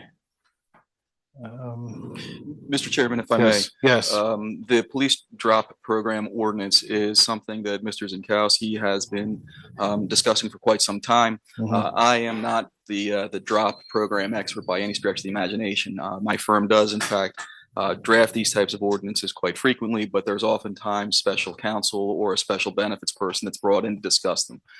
So Mr. Zinkowski, I think, was going to just present very quickly what this ordinance is to the board as a first read. It will be advertised once reviewed by somebody that is a professional that has specific experience in this matter. So, Bob. Sure. This DROP stands for Deferred Retirement Option Plan. This is something that we are looking to offer to our police officers here. Primarily, the reason is to allow a seamless transition in leadership, as we do not have a large department, that this would be helpful to the township, as well as support those leaders in the department now from hopefully hanging around for a few more years to help in that transition. It stops the pension going into, it pretty much sets their pension of what that would be at time of entering the DROP program, but those dollars would go into a separate account of 401k or something like that, is to be determined. It is something that's been put in place in a number of other communities. This will not reflect anything about what Philadelphia did, which, no offense to the city of Philadelphia, that's probably one of the worst DROP programs that exist. So I apologize to anyone that's in Philly in regards to that. So this is something that we're looking at recommending for the board to consider. Mr. Chairman, there is no action this evening on this item either. It's simply to inform the board that the ordinance has been drafted. It's before you for a first read, and that Mr. Zinkowski will engage the appropriate expert to ensure the viability of the program. Okay. Are there any questions? No, I have no questions. Okay. I'll ask the public if there's any public comment on the motion. Oh, no, sorry. I'm sorry. Let me rephrase it. Any public comment on the DROP program? So used to saying that. Okay, what I'll do is we'll move on to the next item on the agenda. Go under new business. And this is the first item here is on the execution of the Act 172 certificates. I'm going to go through the motion here. I move that the East Vincent. Mr. Chairman, I apologize. Yes. I believe there are two motions or two action items ahead of that. We don't have them. You don't have them? All right. 4B. 4B. Okay. Well, B is dropped down underneath the C. okay. Well, Mr. Chairman, if I may then, there is the first item is A, consideration of a motion to authorize the execution of the East Vincent Development Company LP, which is Jones Motors Sanitary Sewer HOP. The motion relates to the fact that they need to obtain a highway occupancy permit from PennDOT to do some of the work around that development, including installation of certain sanitary sewer facilities. There is a motion for consideration that I will read, Mr. Chairman. That motion is that someone would move that East Vincent Township Board of Supervisors authorize the execution of the East Vincent Development Company LP, which is Jones Motors, PennDOT Highway Occupancy Permit application, subject to East Vincent Development Company entering into an agreement with the township regarding the maintenance of facilities and improvements located in the PennDOT right-of-way to the satisfaction of the township manager and solicitor. Mr. Chairman, if somebody would like to make a so moved on that to move this along, I think that could be accomplished. So move. Okay. Second. I'll second it. Any questions from the board? No. No. Any public comment on the motion? Or question? Any question on the motion? Okay, I will move forward with this. Question would be all in favor? Aye. Aye. Aye. Thank you. Mr. Chairman, if we're still a little off schedule here, I could read the second one if you'd like. I believe this one here is the one on the 506 Park Road. Yes, Mr. Chairman. Okay, I'll take care of that one. Thank you. I move that the East Vincent Township Board of Supervisors approve the escrow release for 506 Park Road in the amount of $177,285.20 as reviewed and recommended by the township engineer. Do I have a second? Second. Okay. Any questions and comments on this one?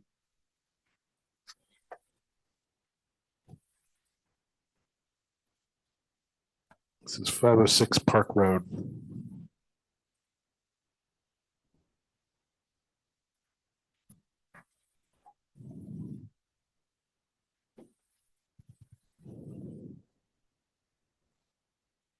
No, okay. Is there any question on the motion? Call for the Okay. question. All in favor? Aye. Aye. Gonna move on to agenda item C.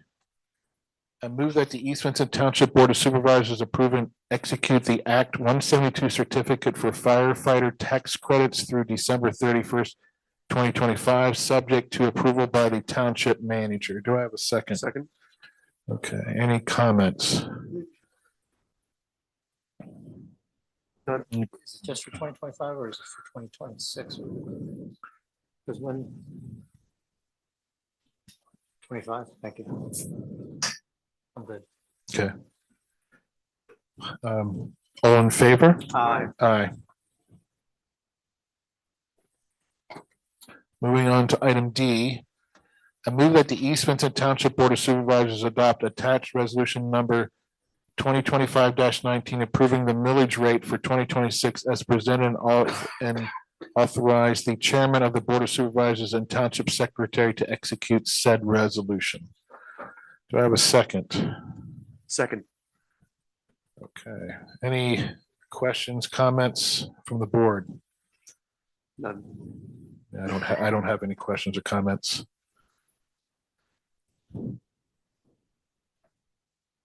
The audience. Ed, is there, okay. Is there any questions on the motion? Okay. I'll ask the question. All in favor? Aye. Aye. I'm on to agenda item E. Correct. Okay.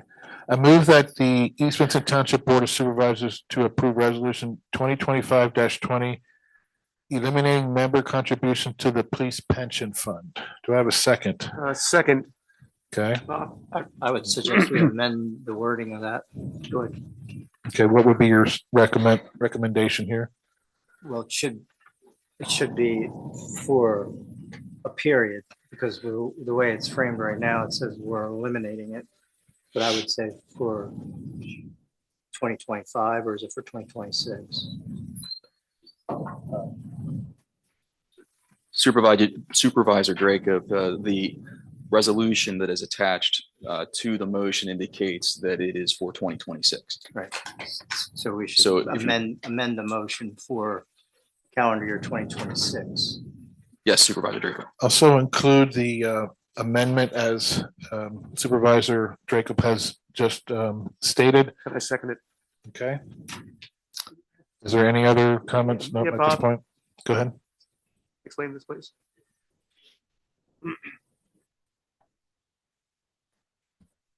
Good evening, gentlemen. Every year, we analyze along with our pension specialist analyst. So, Bill, we all know who you are, but there's a lot of folks in the room. Oh, I'm sorry. Yes, I'm Bill Aston. I'm the finance director here at the township.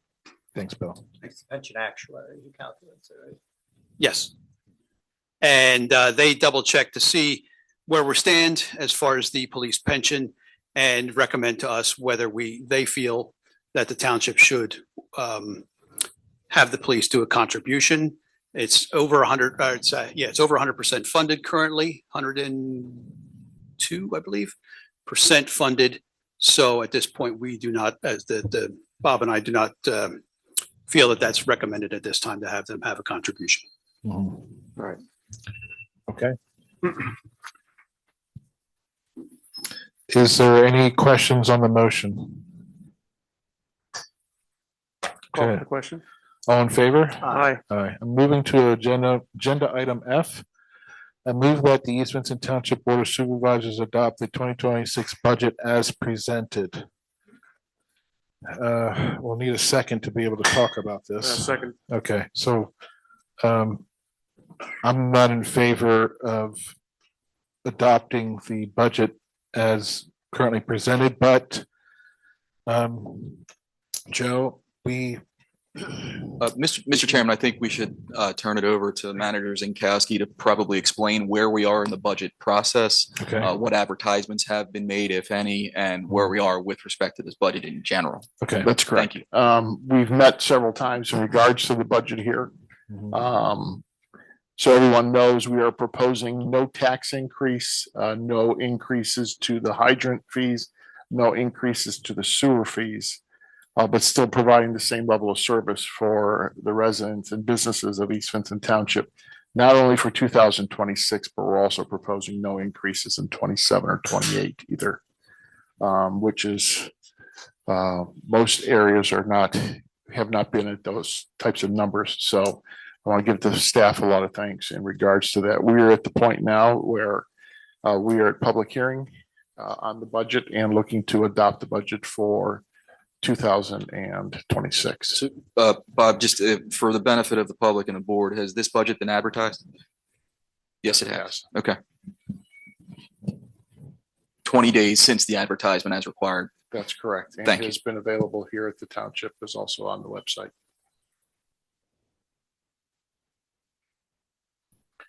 okay, I will ask. I still think that the township staff and with the supervisors, I still think there's some additional work that needs to be done on the budget, and I am not comfortable in approving this budget this evening. So, Joe, I'd like to know what our options are at this point. We are running out of time. We do have to get this approved by the end of this year. There are, I believe, some revisions that we would, as supervisors, like to discuss with the township staff. What are our options at this point? So, Mr. Chairman, since the budget has been advertised, there are limited things that can be done with respect to it and changes to it. Line items can be changed. I believe it's up to 10%, Bob. You would know that better than Yes, I. sir. So without having to re-advertise the budget, there can be specific buckets that can be changed by up to 10%. The overall budget, I don't think would change very much, but there may be a reallocation into different buckets. Okay. Also, if this board so chooses to pass a budget or this budget, when as a result of Supervisor Dracup not having run for re-election and stepping down, when the new supervisor is in fact seated, she will have the opportunity to open the budget, right, if you allow for that to happen. And at that time, changes could be made as well. But there is an opportunity to, if the board would like to delay its consideration of the budget as it is right now for more information. We do have another meeting on the 17th. We could place this on the meeting for the 17th. I try not to place it on I understand. a new meeting after that, but if absolutely necessary, as long as there's a meeting held before the end of the year, if there are significant changes to the budget and the advertising requirements are met, then you can do that as well. So my first question is, I believe we could table this, and as you just stated, we could move this until the 17th. Yes, Mr. Chairman, that would be a possibility. But if we make changes greater than 10%, we have to re-advertise. In any line item, yes, Supervisor In which case we don't have time. Would still have time to re-advertise and hold a special meeting specific for the budget before the end of the year, although you're getting well into the holiday season. Really close. Mr. Chairman, I don't think you will, because you need the advertising time, which will put us in the next year. You'd be. If then the 17th. If you go to the 17th, yes. Correct. Right, exactly. So there would have to be changes made prior to the 17th. That's correct. Like even possibly this week. That's what I'm saying. That's what you're saying. Okay.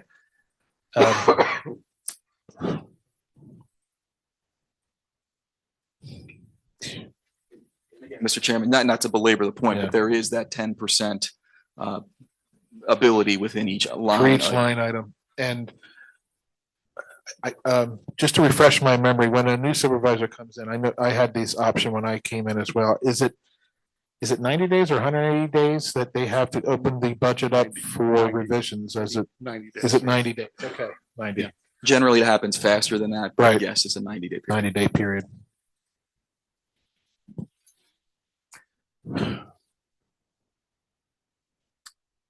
Well, what I'm going to recommend here is that some of the changes that we need to work within the confines as you have stated. I would like to table this until the 17th. We will try to work on these adjustments within these 10% parameters and any other possible wiggle room. So what I recommend to my fellow supervisors here is that we table this and delay this until the 17th, and then we work. If you could, It's okay. That was an accident. Okay. How do you feel about this recommendation? We're already close to the line. We have the ability to make adjustments up to 10% without having to re-advertise. I think that just take that into consideration. I do not anticipate significant adjustments to the budget, anything above 10%. And we've got so much to accomplish between now and the 17th. I don't think so. I don't think it's wise to push this off. Okay. Are there particular areas of the budget that you're concerned about that your standard deviation would be greater than 10%?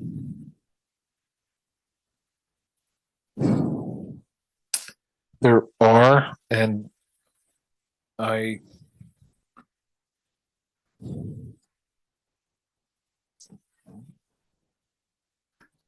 don't. Some of this has, I will say, been discussed to a certain degree, and what I would like to do is not get into Mr. certain Chairman, specific matters that could be okay. Go, if I may, yes, apologize for the yes. interruption, and I understand Supervisor Brancato's desire to move this along, particularly in light of the fact that we're coming up against the end of the year and the holiday season. However, Yes, right. if you so choose to get some more information between now and the 17th from Mr. Zinkowski, it would not really delay the process too much.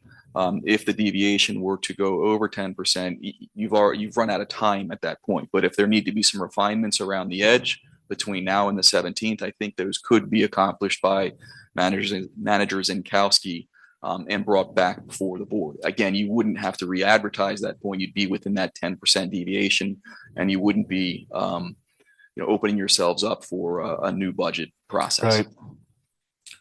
Just for consideration of the board. What I'd like to do here is I'd like to table this until the 17th. This would be my recommendation to my fellow supervisors here, and that we work within the confines of the 10%,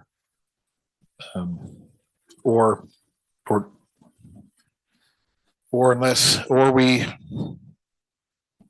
we approve this and then work on the adjustments, right?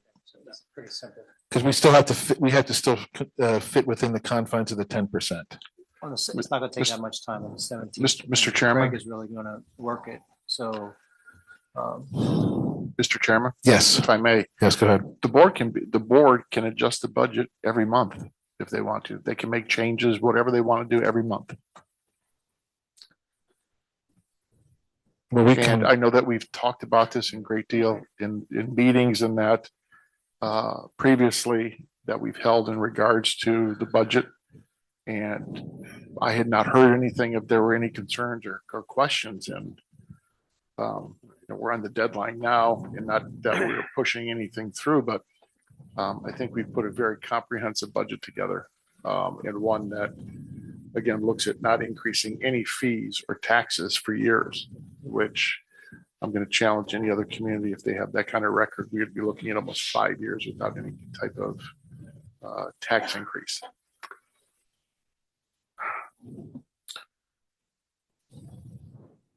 Good. What do you think? We could adopt the budget and work within these line item details, but I would like to set a date, either this week or early next week, at latest time, early next week, to go over some of these line items that we need adjusted. Would you guys agree to that sort of proposal? So that we go. Mr. Chairman? Yes. If you're asking Mr. Zinkowski to meet with you alone to discuss No. those things, then that's possible. But you and any other supervisor together is not possible. But we do need to get some consensus on some of it. I will say there's been discussions on some adjustments that we would like to. Why don't we So take? my question would be to you, what would be that process to Yes. accommodate what the chairman is asking for? The process in that context, in my opinion, would be the chairman meeting with Mr. Zinkowski, going over those refinements and then presenting those refinements to the board at some point in time, which would then be up for adoption at that time, or consideration, if you will, by the board as a whole. Joe, let me say this, there's an opportunity maybe for you and I to meet with Manager Zinkowski. And, of course. And what we could do is collaborate together on this. And then as we circle back, we could then talk to yeah. In could public. talk to Mark. Yes. Yeah, Yes. Mr. Chairman, yeah, my point was that a majority of the board cannot meet with Mr. Zinkowski outside of the context of this meeting to deliberate on the budget. Correct. Correct. Okay. But yes, you and I can certainly meet with Mr. Zinkowski and go over things. Okay. So what I'll recommend here is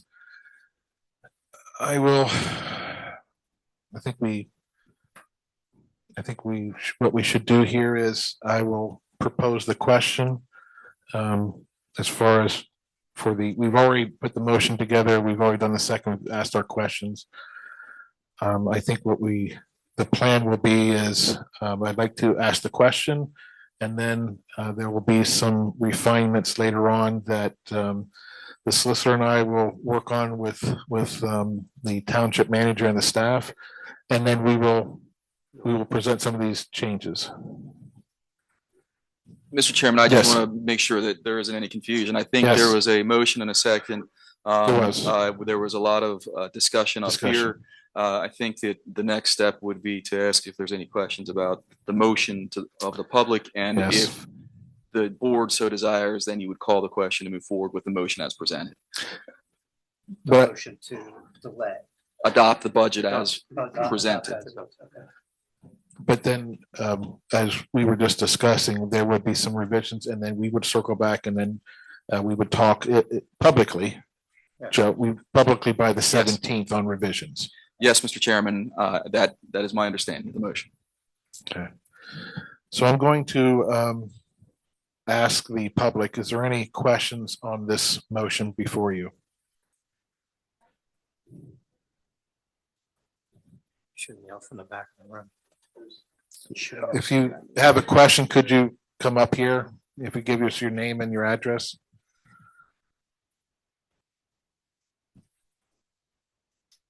If there's only two, sorry, my name's Erica Francella, Mhm. 440 South Main Street Okay. in Spring City. I don't understand why only two people would discuss something that everyone should know. I feel like a lot of that is happening here tonight. This is my first meeting, and I came here not even to talk. I came here just to learn, and this is messed up. So you're talking mumbo jumbo that maybe only 15-20% of this population freaking understand, sir. And I find that quite rude. I find that quite rude. I think that we should have a completely transparent understanding of, we should be spoken to like people. If we were going to be spoken to like we needed a lawyer, then why didn't we get one? Thank you. Mr. Chairman. Mr. Chairman. Yeah. Maybe I can clear this all up. Okay. The concern is in regards to salaries, that I am proposing increases for our staff. So what I'm looking at doing is trying to make the salaries competitive because we are a small staff that has experience. Looking at studies that were done in 3 different counties and trying to look at the salaries, we will still with the increase be on the lower end. It is hard to fill up positions with good people these days. And I just want to be able to make it competitive with our other communities, but also too, is we will still be on the lower side. That's what the issue I believe is. It's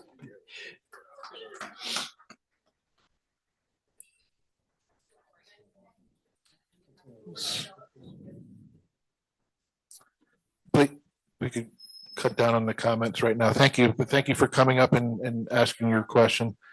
What I'm going to do is I'm going to move forward with the question. I'm going to ask all in favor. Aye. Aye. Aye. Going to move on to agenda item G.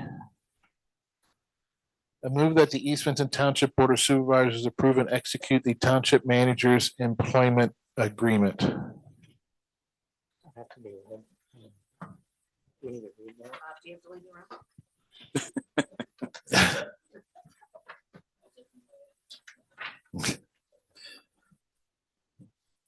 Second. So, yeah, please. Thank you very much. Joe? Yes, Mr. Chairman, I think that that motion is a little bit, it needs a little bit of adjustment, I believe. Okay. I think the motion should indicate that the East Vincent Township Board of Supervisors is approving and executing the manager's contract, subject to the approval of the chairman and solicitor. Okay, great. And that I'll and take those revisions and add that to the motion here. And do I have a second? Okay, thank you very much. Is there any questions on the motion? Not for me. None from the public. I'll ask the question then. All in favor? Aye. Aye. Okay.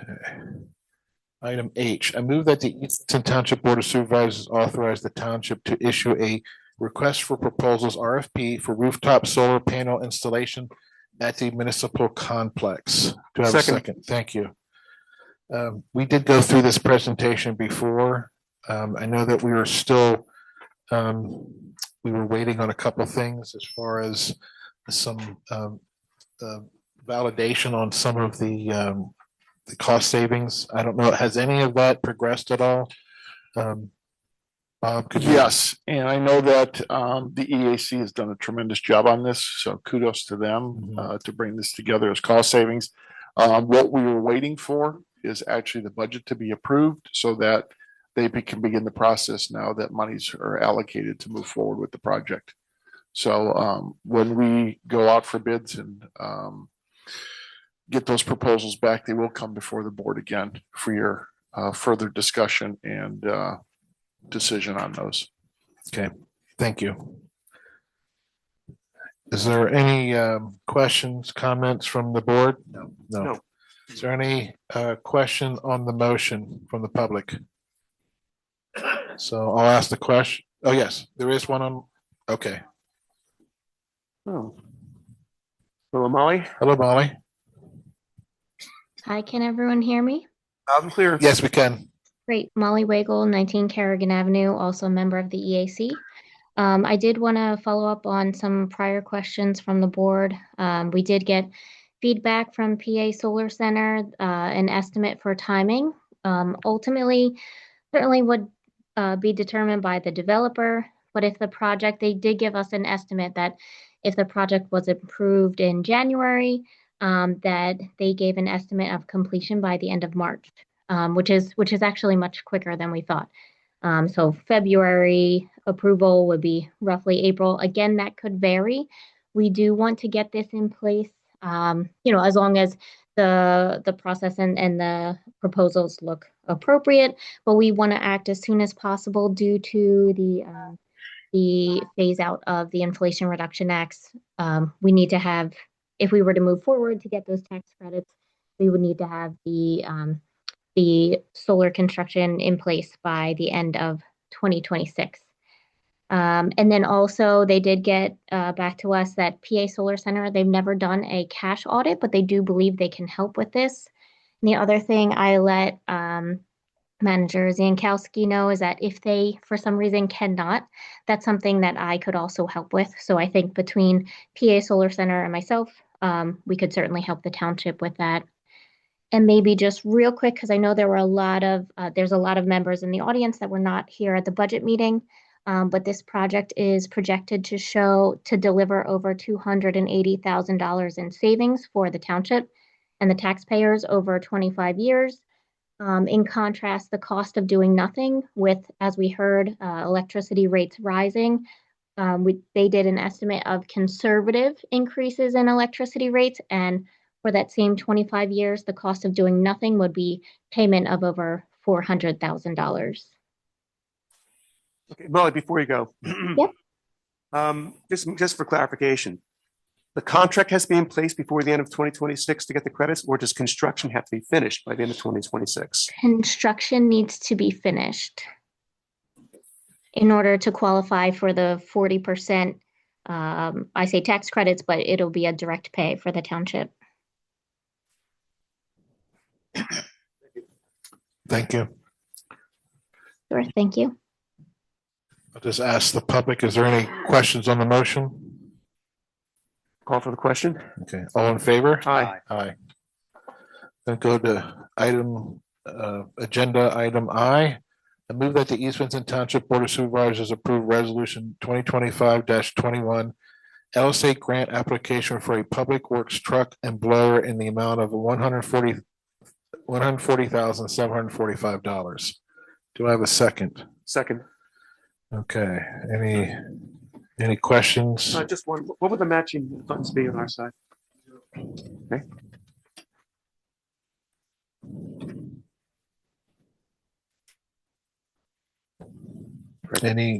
Ed, is there any, and do you have any? Okay. Is there any questions from the public on the motion? So I call for the question. all in favor? Aye. Aye. Onto item agenda J, I move that the East Vincent Township Board of Supervisors authorize the expenditure of $164,800 of township open space funds plus related transaction costs and fees fund the acquisition conservation easement. The public hearing will for this acquisition occurred. The public hearing for this acquisition occurred at the public meeting of the Board of Supervisors on November 12th, 2025. Board of Supervisors meeting. Do I have a second. Okay. Any comments or questions from the board?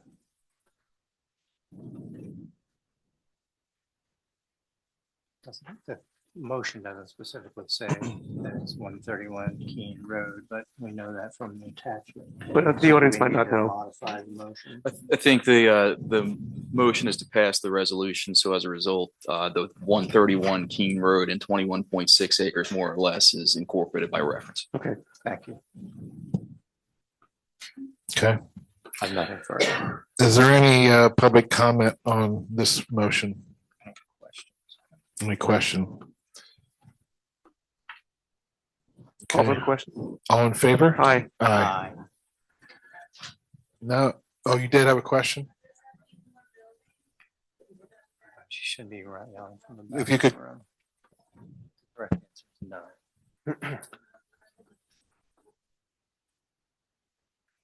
What does that ordinance have to, does that mean that you're building more stuff? That's preservation of 21.6 acres. So from you're building. keeping, so we're keeping, Yes. this is something to keep Yeah, things. It's No, we're not farmland. It's farmland. They're gonna, so we're not building on that? No. No. we're not. Okay, well, I'm just, Yeah. there's a lot of things that are being built on.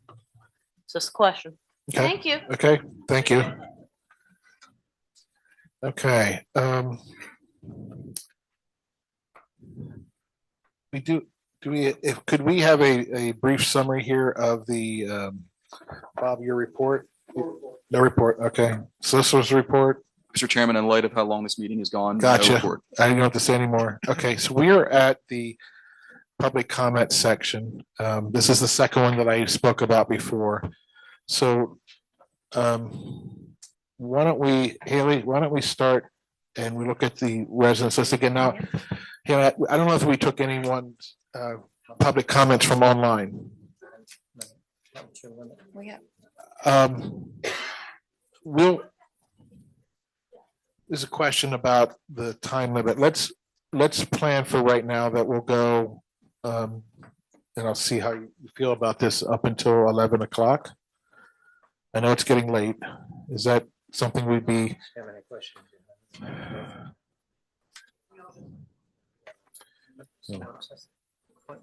Yeah, some of us have work and yeah, yes. We will have other times for public comment. Daphne Hamilton.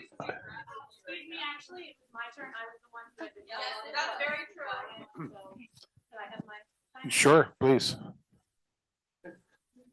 Hi, Liz Latanzi, 19 Lake Drive. Actually, my question has just changed. I want to pose to the board, could we have a special township meeting that is just to talk about the data center? So we have dedicated time for all of our voices to be heard? We did. We had two.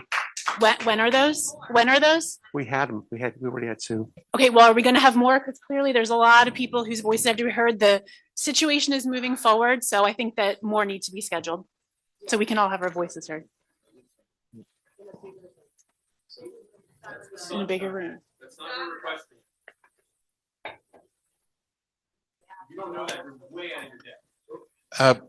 That's enough. I That's didn't want enough. these interruptions, but I did talk about that at the very beginning.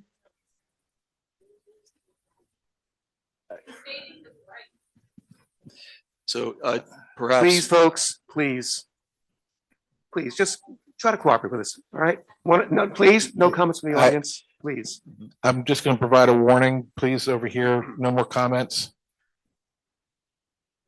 I'll get to you in a second, but okay. We can take it under advisement, but what I will say is we've had since May, we've had several sessions as we've talked about the issues, and developing of the data ordinance. We will be considering the adoption of the data ordinance on the 17th, which will be plenty of time for public comment then as well. So, and there will be additional public comment as this process moves forward. As we have previously stated, the data ordinance, for the data center ordinance is an ordinance that has certain specifics in it to help protect the residents in the township for this particular type of development. And there will be time to talk about that. But that's what I will. We had stated this in the previous meeting, and Joe did a great job of explaining this about what an ordinance is. It's not an approval for this data center. So if anyone is under the misconception that if there were to be an adoption of the data ordinance, that means that we move forward with the adoption of a plan. That is not the case. So I'd just like to make that very clear. I hear what you're Yes. saying, but we also heard the representative say tonight that they are going to work with us to maybe adhere to the new ordinance, but their application was under the old ordinance. So I think there's still more that needs to be discussed as a community. What we will do is definitely take that under advisement. We understand how important this issue is. We will talk about it some more if we would have some other dates in the future where we can take more public comments and maybe be dedicated just to this particular issue. Thank you for your And Mr. consideration. Chairman, just to be clear, on the 17th, that is a special meeting to hold a hearing on the data center ordinance. So On the ordinance. that is the special meeting. The budget was just added as of today for a very brief conversation. So I it thought it absolutely is a special meeting. It's just wasn't it now going to be a approved? two-purpose meeting. Didn't the budget get approved? The budget did get approved, and the Okay. only thing that's going to come back before this board is a potential discussion related to minor adjustments to that budget. So yes.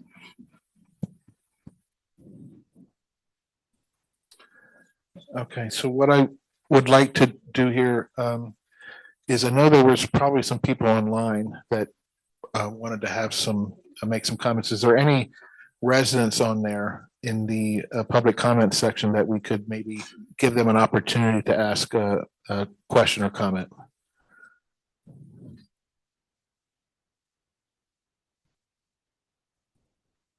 All right, Peter Irick, if you're online, I'm going to allow you to talk. Peter?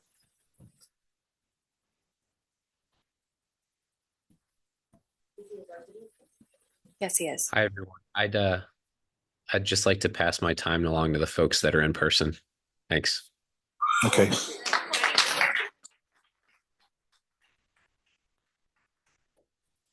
So what we'll do is we'll take a comment from someone else on the list here. We'll do that, and then we'll try to go back to the online list as well. Okay. If we could do that, please. Larry Shank. Larry?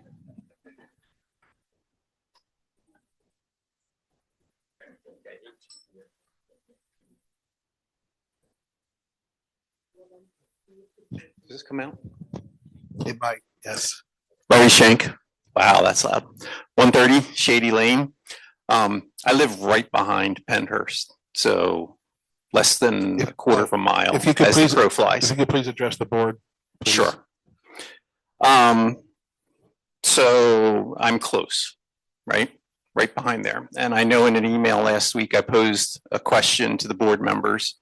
Didn't really expect an answer. It was more just of a thoughtful question. And that was, would you want this built within 2,000 feet of your house? And I'm going essentially from my bedroom window to where the closest proposed building is, okay? I'm not talking, theoretical. I'm not talking exaggerations, okay? The folks from Pennhurst say they want to work with us. They say they want to be a good neighbor. Well, first, they're neighbors only in property. None of them live in our township. Okay, that's number one.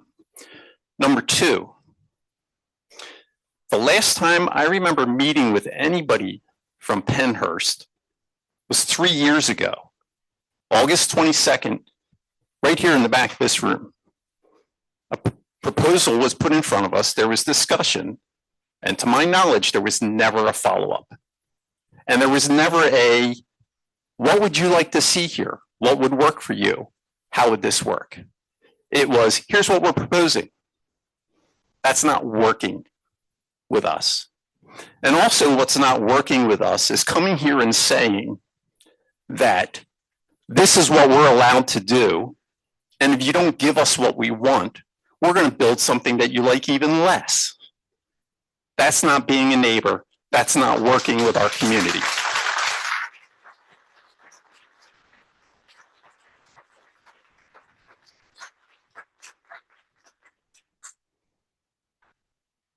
People just want to be able to have a place they can go after work, after they're done their day, relax, and enjoy the life that they're trying to build for themselves. They don't want to necessarily have to, not by choice, have things that are going to make their quality of life worse. So I will come back and I will ask again. This time I will ask of Mr. Herzog and your partners. Well, would you want this 2,000 feet from your house? Please. I think it's a fair question to ask. They haven't given me an opportunity to come. They haven't come and met with us. When was again 3 years ago, Craig? You know, you know the letter I'm talking about. You know the meeting that happened here. Right. Right. Would you want this built in your backyard? Because that's where it's literally going. Is in my backyard. Okay. Yes. And I don't think that's a big ask. Because I've mentioned, been up in front of this board before. We've talked about things that you're allowed to do, things that you can legally do, right? But there's a difference between what you can do and what's the right thing to do, right? There's a lot of things that people can legally do, but it doesn't make them morally and socially the right things to do. people in the Pennhurst neighborhood, the people who are actually my neighbors, the veterans, the hackers, the folks who live like Cindy down on Pennhurst Road. That's who I care about. And that's who I'm fighting for. Thank you. Larry, thank you very much. Thank you.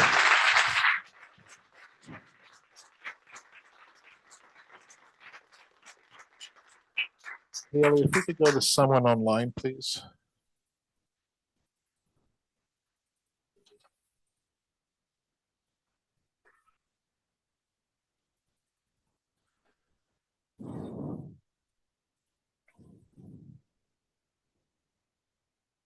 Becca Plasha. Rebecca? Hi, can you hear me? Yes, we can hear you. Okay, thank you for your time. So we just became aware of this data center in the last couple weeks, my husband and I receiving something in the mail. So we're kind of jumping into this, this whole process right now. But after hearing all the comments and this data center, one of the things we wanted to ask is, why do you need a new ordinance if you could reject the conditional application outright as it's not good for the community? That would be our question for the board. What I will, Rebecca, I'm going to, this is a great question. I know it's come up before. Joe, what it will do is we will respond to this one. But if you have responded to this before, and again, Rebecca, it's a great question. If you could provide a summary response here for Ms. Plasha. Sure. The application cannot be rejected outright. They would have to go through a process, a hearing process. The application would have to be viewed under the conditional use criteria that are set forth in the ordinance right now, as well as the criteria in the IMU, the industrial mixed use zoning district where the property is located. So that is a formal process that occurs after testimony and evidence is heard. If they have not met the criteria set forth in the ordinance, then the application can be denied. A written decision would be issued by this board, and then the applicant or any other person would have a right of appeal. That appeal would be to the Court of Common Pleas, and you'd work through the court system after that. So the difference between a conditional use and a special exception as proposed is the special exception, as folks have indicated, would go before the zoning hearing board. The township would be a party before the zoning hearing board, and the zoning as proposed that will be for consideration for the board on the 17th. That zoning has very specific criteria in it, way more specific than are set forth currently in the zoning code. So long way around the barn, but can't be denied outright right away. Have to go through a hearing process, written decision in order, and vote by the board. And postpone the vote. Thank you. Thank you, Rebecca. Thank you. Let's go to another person online, because I'm sure there's a lot of individuals on there who are residents. We'll see if we can. Yep, I understand.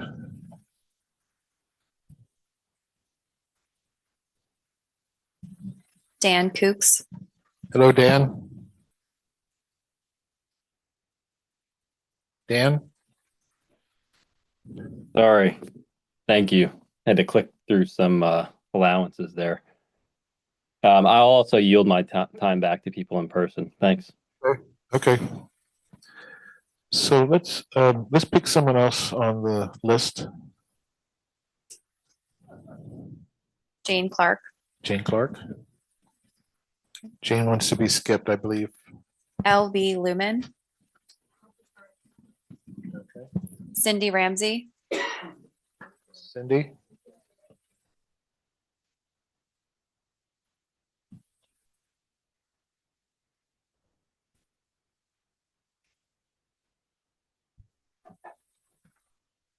Cindy Ramsey, 116 Pennhurst Road. And first, I'd like to apologize to everyone because the rules that were made tonight were because of my attitude with this board at the last meeting. I understand that. because I got a little carried away and a little hot under the collar, which I had a Cindy, right to. I can't believe you're saying that. Why not? No, I understand you're very concerned. Well, why wouldn't I be? Right. Okay. So I have a question to start off with. Okay. Has there been a traffic study submitted for the conditional use hearing?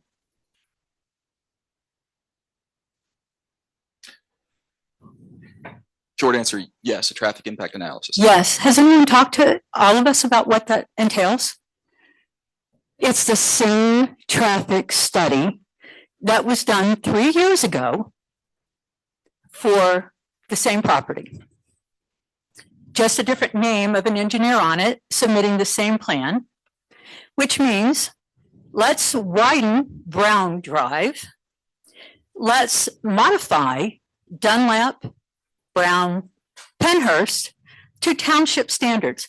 Anybody want to tell me what those standards are? So I know how much of my front yard I'm going to lose? Let's hear it. We're not on obligation to talk about it. We understand this is, if you want to provide more on the public comment side, and This is the public comment side. This is the fact that nobody has stated that there has been a study submitted about traffic. It is one of the things that has been brought to you guys and stated before anything gets approved by this board, there should be a traffic study done, period. And how it's going to affect our neighborhoods. This is a landlocked piece of property with minimal roads, and we put up with it constantly, as it's been brought up before, with the water company construction. Right.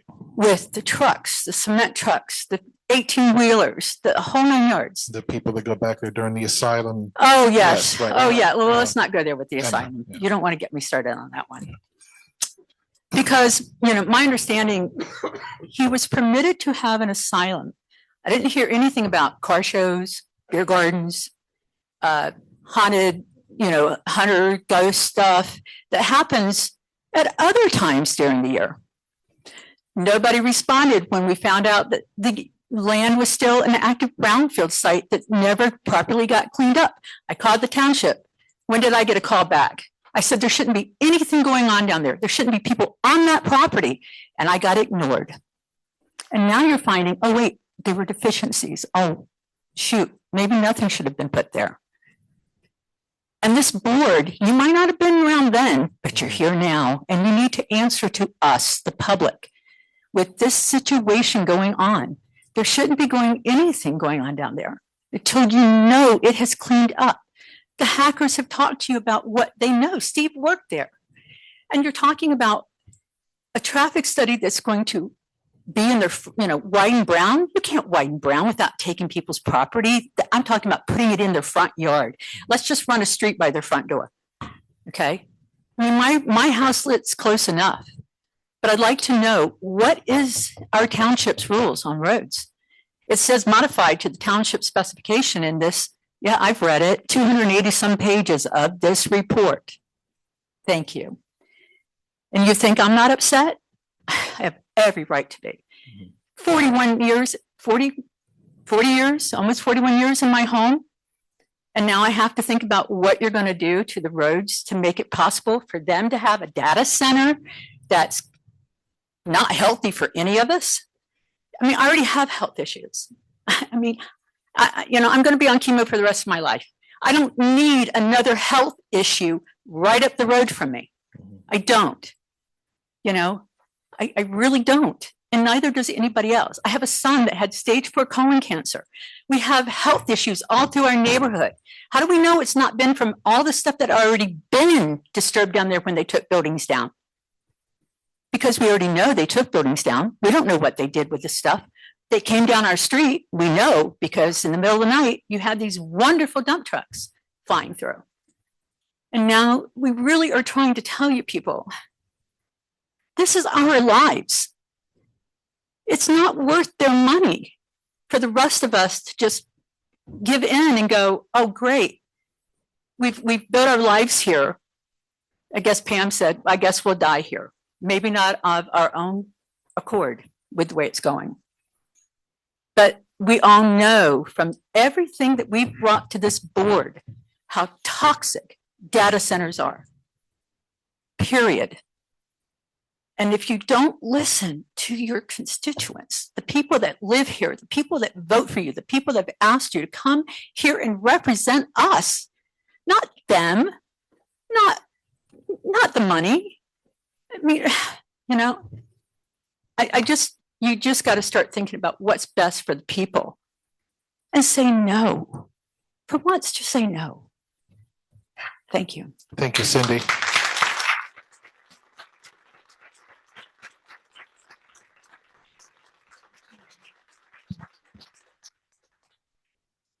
Can we go with someone online, see if there would be.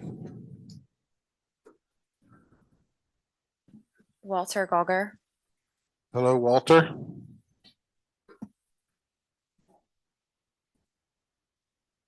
Hello? Hello, Walter. So my concern is, I live in Williamsport on 715 Washington Street.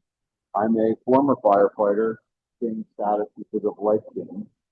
And through the training that I received with the fire company. Let me interrupt you for a second. We're having a hard time hearing you. Can you get closer to your microphone? Can you hear me now? Much better. A little bit better. All right, because I'm at work right now. Oh, okay. So my concern is, I'm a former firefighter that received training with lithium batteries on EV. My concern is not only health problems, but the safety of everybody around in that area. So on a standard EV fire, you are required to stay away 100 yards without proper SCBA. That's on a vehicle fire. So you're amplifying that with lithium batteries in this project you're talking about. The amount of fumes, the amount of runoff that has to be collected after the fire, and the waste. How are you going to evacuate people out of that zone? You have what, 2, 3 access points coming into Penn. How are you going to do that?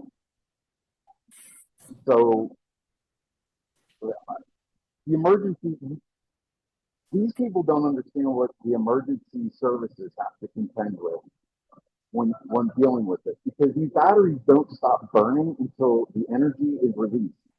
You're cooling it down. It takes copious amount of water, what I'm taught, on an EV, which is copious means 10,000 gallons of water or more on that small fire. That's just to cool it. So you have hazards all over this project in the ground that you're going to exhume, more hazards that you're going to potentially put on the ground, and if there's a problem, all that hazardous waste that's going to go up in the air, like many of these people talk about with their health problems. Healthcare is at a premium that we can't even afford barely right now. And nobody wants that in her backyard. So it's a bad idea all around. Like they said before, they'll put it in their backyard. They want it so bad. I'm done. Walter. Thank you. Thank you, Walter. Haley, if we could go to someone else here in attendance. Reverend Taylor Walker. Reverend?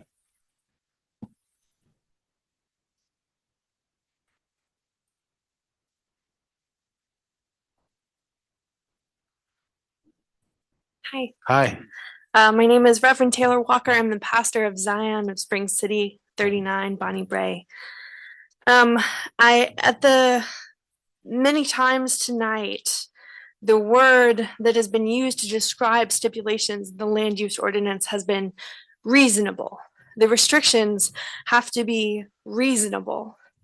But surely the only possible use of the word reasonable is that it is reasonable for us, the inhabitants of the land. Is it reasonable to allow a corporation to pollute our land, water, and air? No, it is not reasonable. It is the furthest possible thing from reasonable. The people standing in this room behind me have stewarded this land for generations. This land is not just land. It is our home. It is family. It means something deeper than land. It is holy. Now, as a pastor, I know a lot about what is holy, but before I was a pastor, I was also an ecologist. So I come at this with a unique perspective, and I want to bring something into the conversation that I have not heard yet tonight. And it's about noise pollution. So the proposed ordinance states that for some proportion of the time, the constant unending sound emitted by the data center would satisfy the stipulation for nighttime quiet hours by emitting sound only at a frequency at or above 20,000 hertz, which is beyond the ability for the human ear to perceive it. But I have to tell you, my friends, that is not above the ability for animals to perceive it. Animals in our community can hear that noise and it harms them.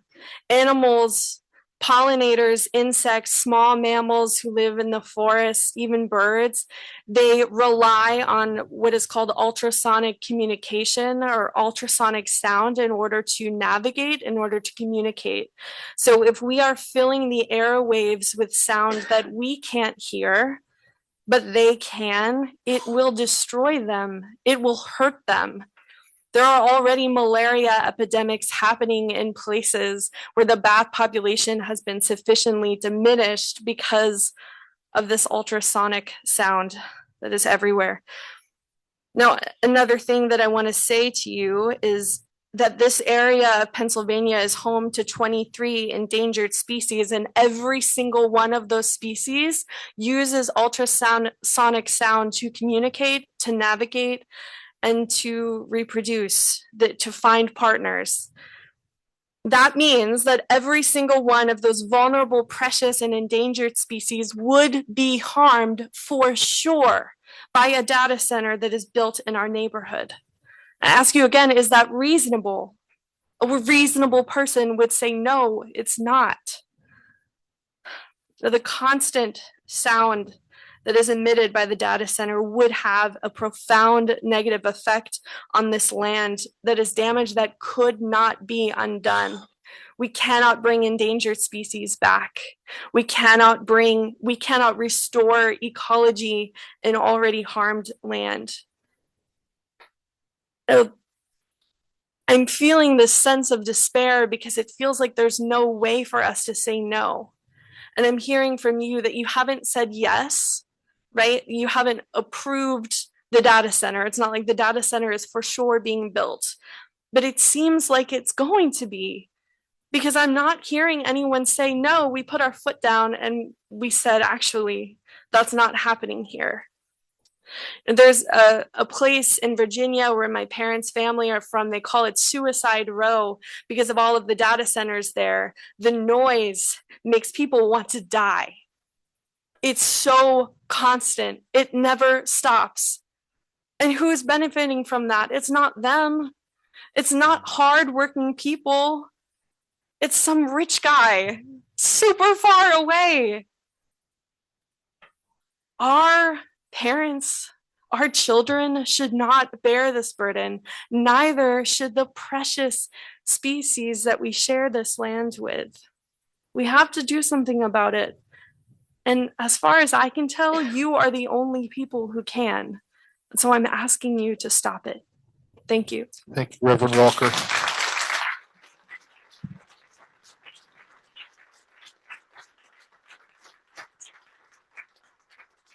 Did we go to someone online? There's no one that's There's no one online on- at the moment. okay. Sen- Comment.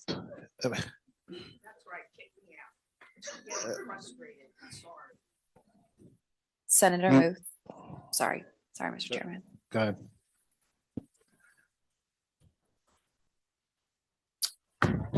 Katie Muth, I'm not going to say my address. You know my address. There's people in this room that I don't want to know my address, so I will decline to put it on the record this evening.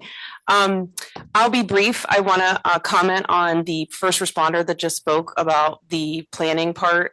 That is a tremendous weakness in whatever draft ordinance that you end up voting on, at least the latest draft that I've seen. That needs to be very specific. We live in a 10-mile emergency planning zone that under the municipal planning code and also federal law, that because there's a nuclear power plant, I know there's efforts to build data centers quite close to that power plant. But there are still feasibility studies, safety and evacuation measurements that have to be taken to show that none of our ability as current residents to evacuate would be hindered. And so I don't know if that's been part of something that's not available online to the public that's been submitted into this administratively complete application, but that should not be something that is allowed to be held up until a land development plan is before the board. It should be now. And so this is going to be an issue for our neighboring townships as well. It has not only in the municipal planning code tremendous legal standing, but also the federal law. So I have not seen any language. Yes, of course, responding to emergencies and fires and all those things are obviously very serious and need to be taken into consideration. But even with a residential development plan, you are supposed to review those metrics and requirements for evacuation around living in that 10-mile radius. So I have not heard anyone talk about that. And it's something that certainly would be a very difficult legal challenge to overcome. I'm not aware, and I'm not, for the record, a data center expert in terms of any other data center being approved and having these plans in place. Maybe the one in Berwick has something to look at. I don't know. They just had a fire there. And maybe Amazon can tell us what their plans were to avoid these things. And maybe that also becomes a legal battle. But it is, it's a clear part of the municipal planning code. It's also a part of the federal law, and that we should be taking that into consideration, and is not in any language that I've seen. The other thing I wanted to mention is, I know this is hard and it's late and people are frustrated, and it's hard to be an elected official and not agree with people all the time. I totally understand that. But having someone that represents a for-profit entity, the Pennsylvania Chamber and the Chester County Chamber, I'm not talking about Economic Development Council, talking about the Chamber, allow them to give public comment ahead of the residents of this township, I will never see it again in this room. I will never. That was so unacceptable. These are people sitting here. They're taxpayers. They're your constituents. Laura Mannion's not your constituent. You let her go. I don't care if pregnant or not. These people have sat here all night long. She came here to advocate for a for-profit entity, and that's her job, and she can do it, but she can wait in line for all the other non-residents so that the people here could have spoken. And I'm really, really personally offended by that as a resident and as the person who represents these individuals as a state senator. It's just unacceptable. And get a bigger room. You know this was going to be a big deal. Reserve one of the elementary schools auditoriums, something, because this is hard for people to get in and out of. Yes, it is long and it's complicated and it's crazy, but there are ways to make this less of an ordeal. And rules set at the beginning of the meeting cannot violate the Pennsylvania Sunshine Act. So when people show up for public comment and they're here in this room, they're required to be allowed to speak and make public comment. You can limit time, but you can't cut anybody off. Thank you. Thank you.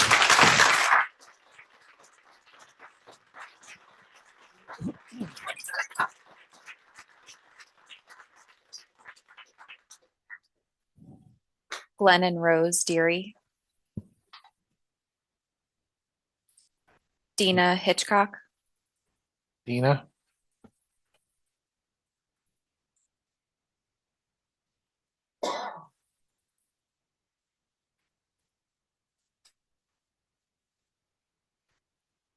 Dina Hitchcock, Holman Mill Road. 874. 874. I want you to remember that number. That number, 874, represents the number of feet between the Southeastern Veterans Center and the Pennhurst Holdings LLC land. 1/7 of a mile across the street. The Veterans Center is designed to care for 238 residents and has a specific residential wing with 120 single rooms. Veterans who have served our country now living in an idyllic woodland area, watching the deer come out with their young in the spring as they sit there in the twilight, as one of us told us in the last meeting?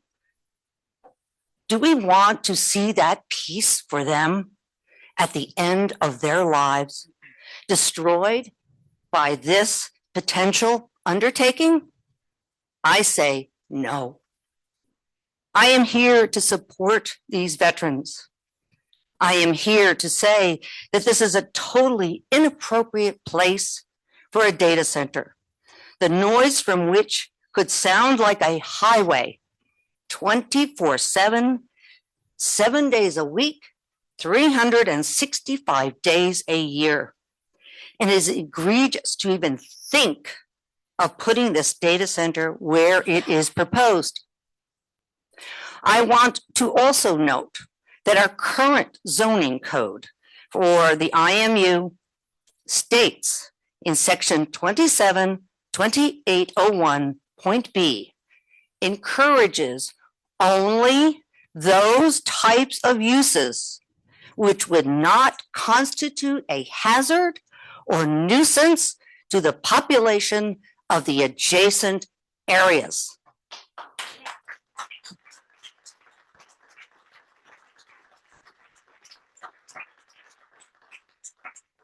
Only those types of uses which would not constitute a hazard or nuisance to the population of the adjacent areas. I need to emphasize that. Now, I am not a lawyer, and I'm sure a lawyer in their most lawyerly way could say, how does one measure hazard? How does one measure nuisance?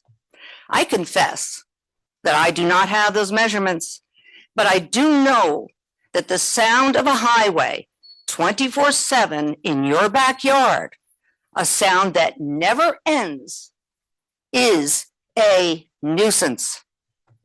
And while I may not have the quantitative measurements, I can ask you, do you really want to find out what that measurement might be after this proposed data center is potentially built and the resident veterans, some suffering from any number of maladies, some begin to suffer? Is that how you want to get that quantitative measurement? I know I do not, and I am hopeful that you do not want to do that either. 874, remember that number. Thank you.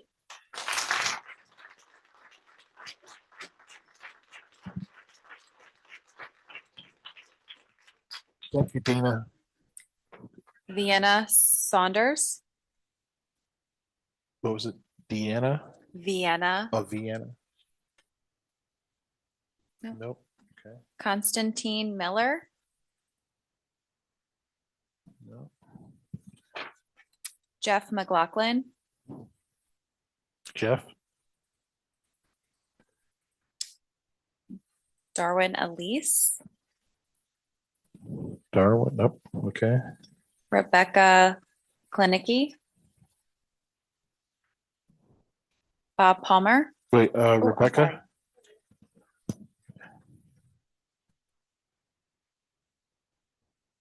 Okay.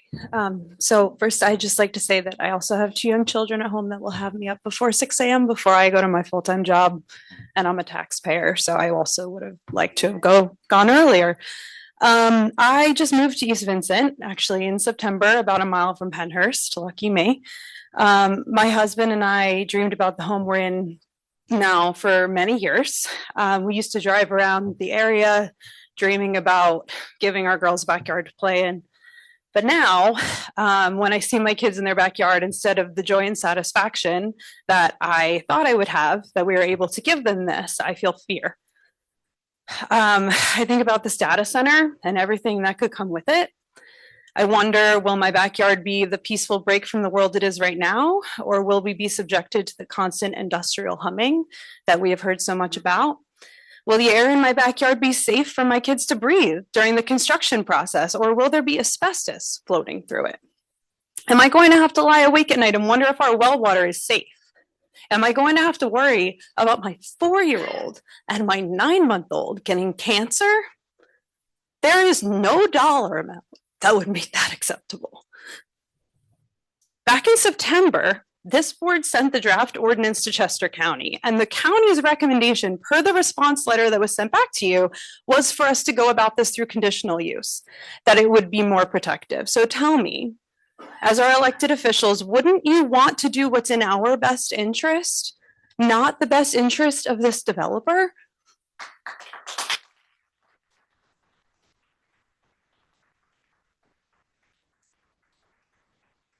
If you would not put this thing, as has been said, in your own backyards, and you're not going to volunteer to move to this side of the township when it's put in, then don't force it into somebody else's. The homeowners in the Pennhurst neighborhood, the veterans, those of us who will be forced to live nearby, we need you to uphold your oath and protect this township and move forward under conditional use as recommended by the county. Thank you.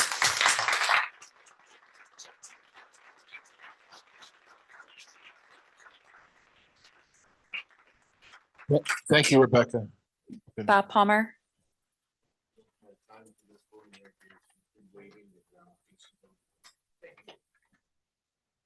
Sandy Mattingly.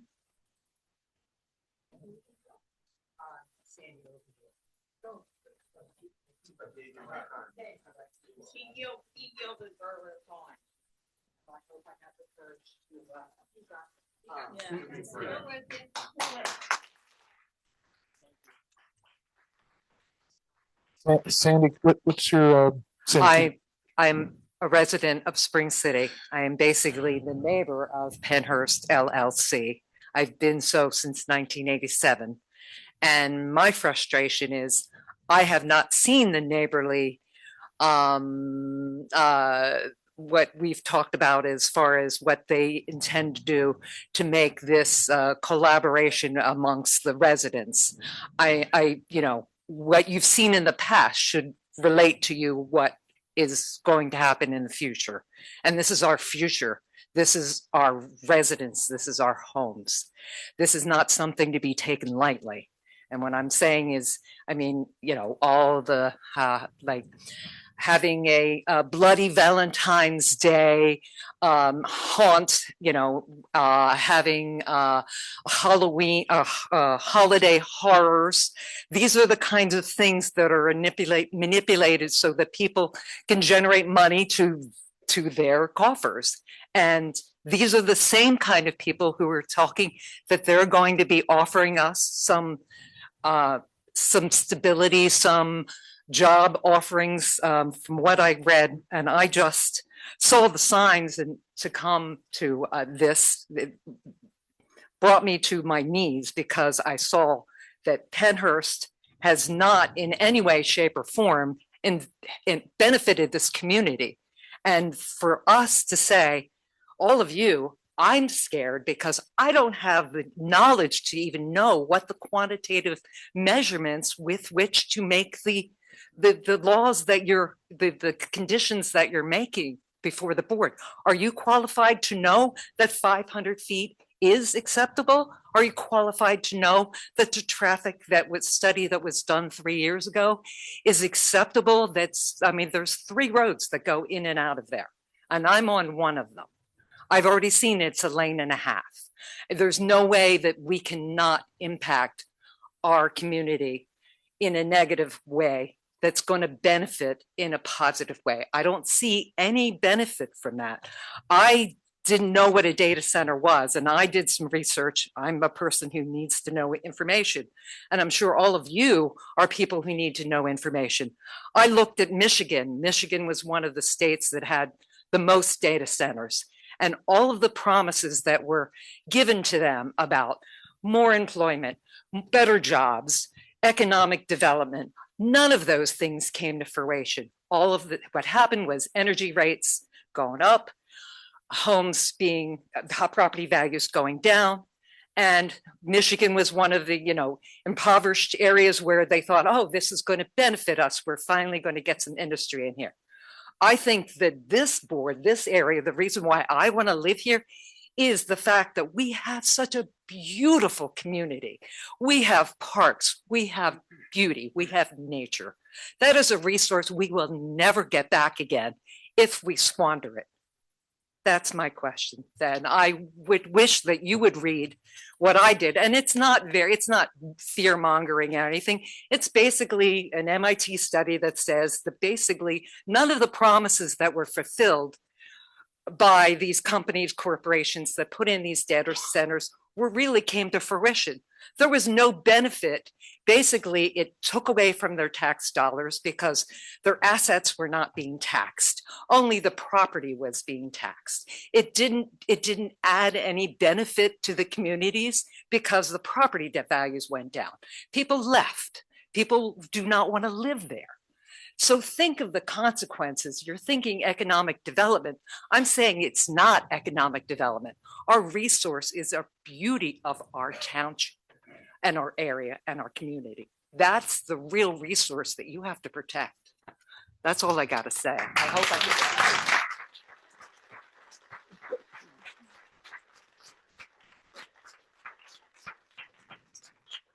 did. Thank you, Sandy. Joe Fratantoni.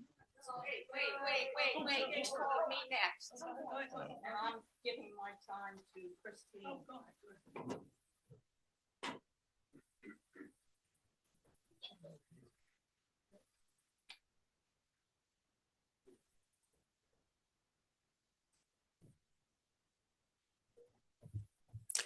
You've heard me on a constant drumbeat.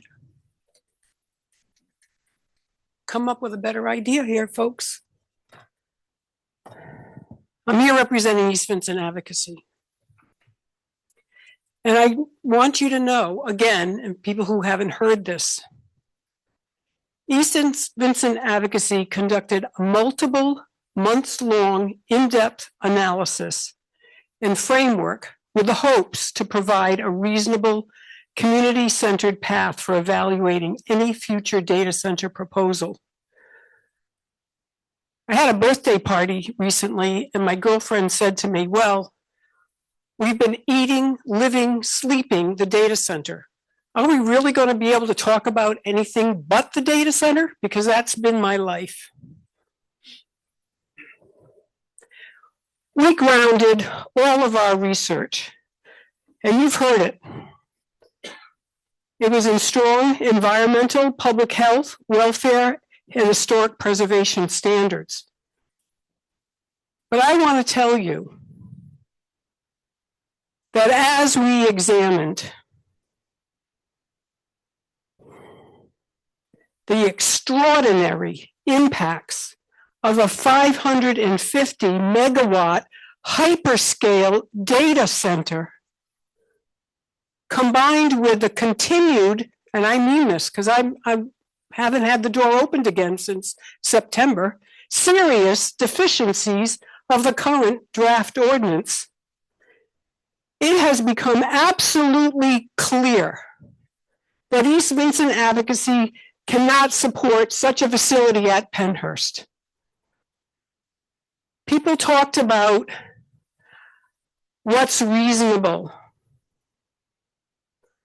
What's reasonable is in your hands. I know you all are going to be doing the same thing that you think you got to do, marching along to your schedule, but it's in your hands, the three of you, to amend that draft ordinance before it gets advertised. We cannot sustain a 550 megawatt hyperscale data center in East Vincent Township. You have that power. This data center, as proposed and talked about and written about in an ordinance, will permanently harm our residents, and everyone's talked about this to you on a drumbeat since May.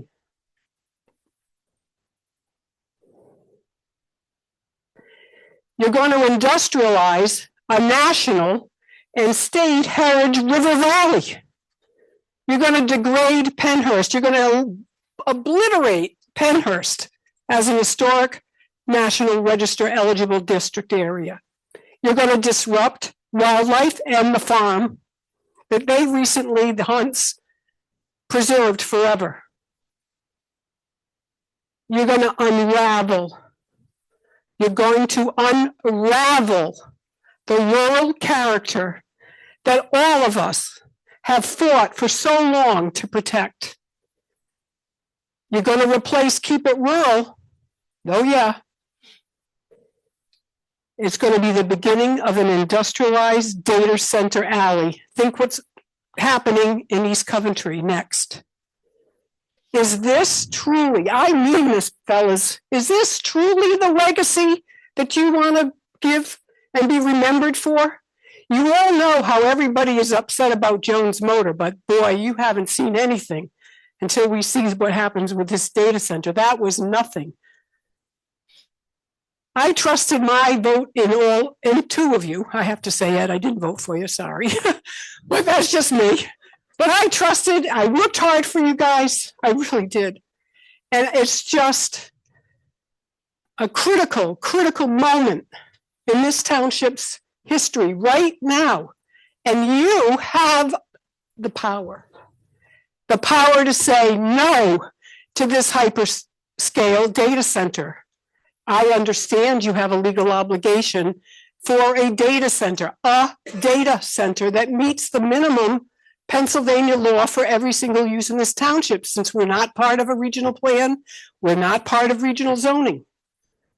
It doesn't have to be this. I told you that last month.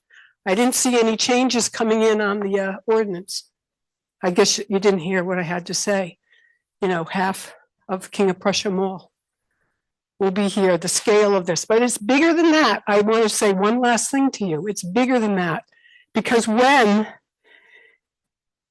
a 550 megawatt data center at Pennhurst gets approved, and they talked about it tonight, but boy, it's not just a little thing behind a building, guys. It's not a little thing that they're going to ruin the forest for. It's much bigger than that. This second mega project, it's a second mega project, a regional scale power substation with new high voltage transmission corridors will permanently clear wide corridors through forest and probably your farmland. That itself will add new industrial noise, light, and spill risks. You're going to reshape the historic and scenic landscape of the Schuylkill River corridor permanently. Listen to me. Listen to what everyone's been telling you since May. You don't know it all. You're kind of stuck in this thing about money. $2 million a year, really? I think we can get along without it. You're going to lock us in to a long-term energy industrial role far beyond what is required to meet a basic zoning obligation. Please, this moment will shape our township for generations, and I'm urging you to choose protection over pressure, to choose community over corporations. You all have a vision for a rural, keep it rural future. Choose that over an industrial future. Thank you. Thank you, Christine.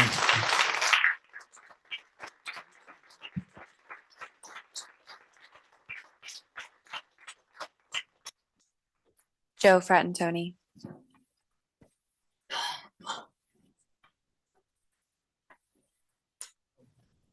Joe Fratantoni, Locust Lane, Spring City.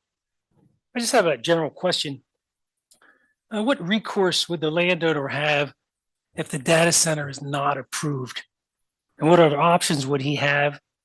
And what would the township suggest to him in lieu of? Well, I'm not going to speculate on what options, and we would not make a recommendation as to what they should do for usage of their property. So that's the quick answer to that. Okay. Well, would he have some type of legal recourse if it wasn't approved? Well, I'm not going to, yeah. Unfortunately, again, and I know it's a nuanced issue, but these three gentlemen may in fact be sitting in their, again, that decision-making capacity in that conditional use hearing. They should not tip their hand one way or another in which way they would vote, because it could be prejudicial, and they could in fact, the applicant could in fact make take action to try to exclude them from making a decision. Okay. So the question is very valid. It just can't be answered at this time. Okay. One other comment. The Enterprise Parkway on Mennonite Church Road, you know, that road to nowhere, is that like, what's up with that?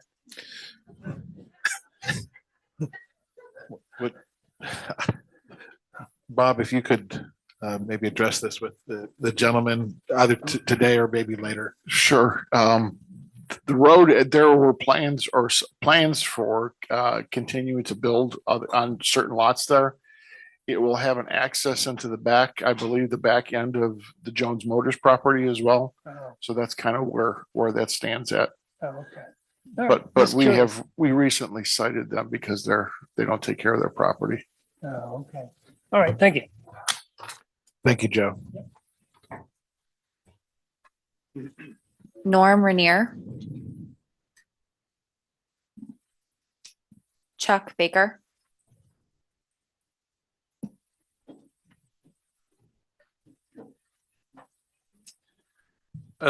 There was a mention at the beginning of the meeting about property acquisition discussed during executive session. Was that potentially the Pennhurst property that was discussed? We can't talk about those Okay. things. Yeah, I didn't know if that was like something that I could or couldn't ask about because it was executive session. So I just One thing yeah, I can say get is it. when something gets resolved, then we can talk about it. But because it's not resolved, and we do a mention of it, we're required to do that, but we can't talk about any specifics. Yeah, makes sense. I had something that I want to talk about in regards to the proposal that was presented tonight. But before I touched on that, I wanted to not to be combative, but to directly refute some of Mr. McHugh's points.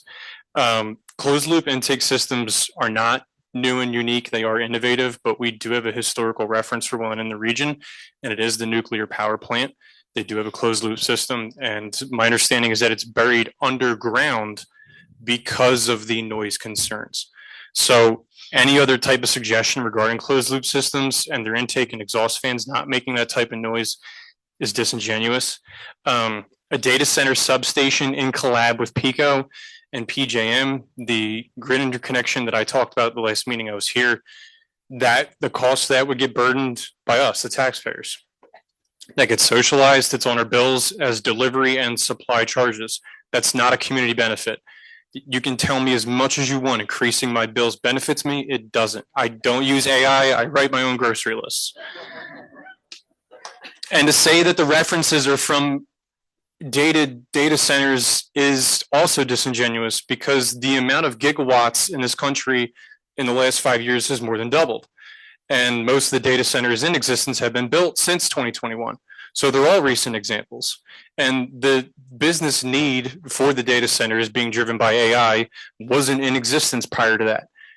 The suggestion that the empirical evidence that people have spent the time to come to this Board of Supervisors with as being outdated is disingenuous at best. I'm sorry. Everyone here has raised very valid environmental concerns, but I don't think anyone's talking about the financial realities that surround the industry that these data centers are for. So a recent report from analysts from JP Morgan, this was recent, these are people from JP Morgan, this is not my opinion. This is not my stupid dated opinion. This is a fact. They said the AI industry needs to make $650 billion a year to net a 10% ROI by 2030. So there's your unofficial cutoff point for when this industry is going to succeed or fail, 2030, right? They need to get a 10% ROI by then. They equated that to Netflix charging all of its $300 million customer base $180 more a month through that date and not losing a single customer. That's how they can get a 10% return. Netflix would have to charge their entire 300 million customer base $180 more a month and not lose one customer for them to get a 10% return on their investment by the year 2030. They also equated this to every iPhone user in the world. All 1.5 billion of them would have to pay $37 more a month in perpetuity. And then by using market accounting, which is what Enron used to make it look like they were profitable, they could then make that by 2030. So they would have to project in perpetuity that every iPhone user in existence is paying $37 more a month for forever so that they can back in the math to make their 10% return by 2030. So I'm going to weave a certain web here, but the point I want to make is that the majority of AI companies have yet to see a profit. And that's why they're not building these data centers themselves. Private equity will buy this real estate, and under the plan, they're going to turn it into a data center, and then they're going to rent it. Private equity is now also taking those rent payments. This is going to sound crazy, but like, just keep with me here. They're taking those rent payments and they're putting them into financial products that get sliced up into tranches that are like bonds tied to AI infrastructure. This should sound familiar to people because it's very 2080. This is exactly like mortgage-backed securities. So to oversimplify, those were trusts that collected mortgage payments and passed them on to investors. So replace those ninja mortgages with payments for rent, for tech, in an era of planned obsolescence, and you get financial crisis. The math doesn't math. So the failure of AI would impact hedge funds, pensions, and potentially cause a market disaster akin to 2008. So you have empty houses and strip malls then, but you have empty data centers in the future. Chuck, I appreciate all of the facts and stuff that you're bringing up here and the examples. I do want to allow some other people to talk. I was wondering if you could summarize your points here. So AI doesn't make money. All right, there's two inflection points. Can be viewed through something called the Gartner hype cycle. It's a graphical representation of adoption and emphasis on a technical product. Right now, we're in the peak of expectation. What's next is a trough of disillusionment. What comes after that is AI either fails and all these data centers go empty, or it succeeds. And if it succeeds, they're going to reach a point of computing power that have all the data centers rendered moot. We'll have a huge overcapacity. So if this thing can't get built for 2 years, then it's not even in existence until 2030. It'll just forever be empty. And I appreciate you cutting me short after, as a taxpayer resident, letting 3 non-taxpayer residents going first. And I'm sorry, but violating your own rules that you set forth tonight. And that's why I'm frustrated. And that's why I yelled about the Sunshine Act. And I'm sorry to do that. I am. But just to explain the behavior. So thank you. Thank you, Chuck.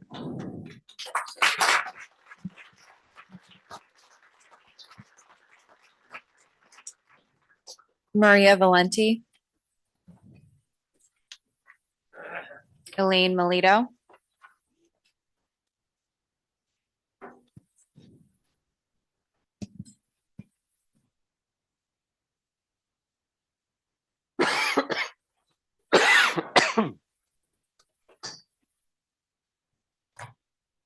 Hi, Elaine Melito, 370 Holman Mill Road. There are so many things I want to say and so many things I have written. I don't know quite where I want to go right now, so I have to kind of pull myself together, I guess. First of all, as a member of the PC, as far as this proposed ordinance goes, at the last PC meeting when we were discussing it, it was got to be midnight and we couldn't discuss it anymore. And so we all voted to pass it, or whatever it's called, in the hopes, well, and with the understanding that we would get to amend it. I personally never got to my comments submitted, and I haven't done it since. And because I don't know where to submit them. And I just wonder, you're going to advertise this tomorrow, and then you're going to decide to, you're going to vote on it on December 17th.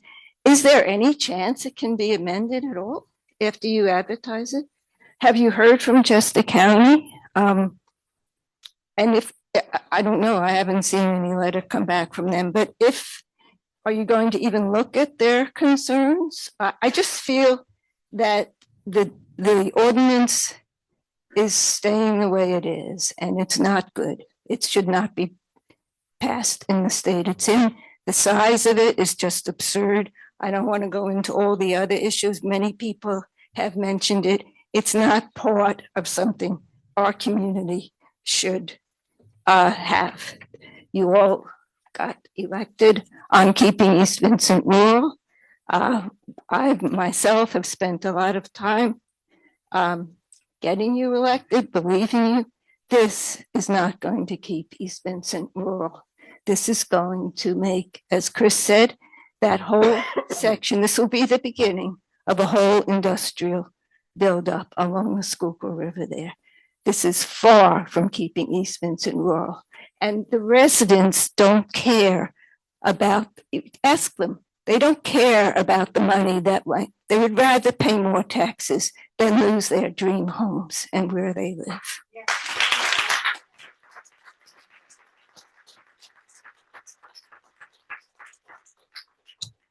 So, I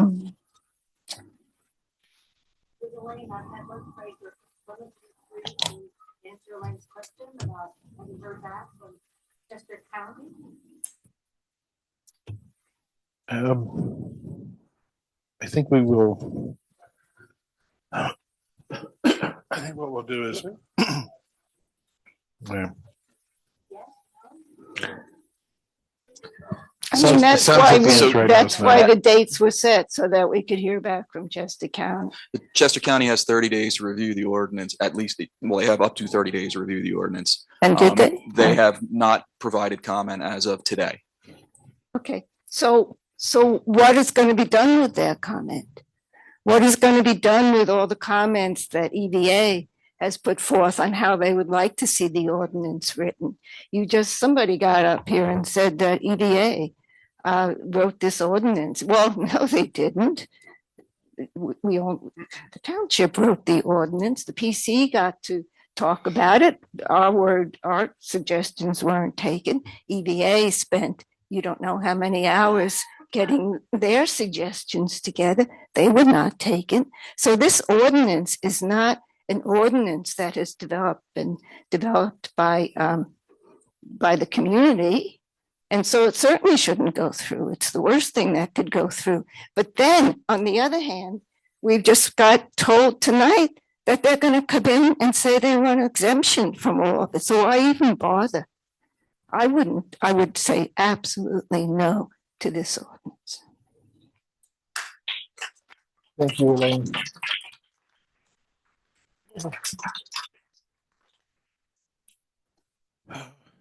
We have reached the 11 o'clock hour. We had stated that we would go until 11. So what I'm going to do is move forward to adjourn the meeting. Unless there are anything else that we need to address. Okay, yes. Does anybody else want to speak?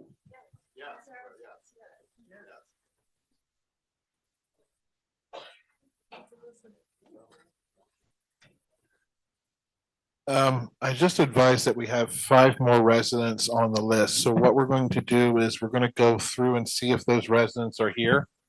And we'll proceed that way, and we'll get to at least to the end of the residents list. Carla K, Carla K, Warren K,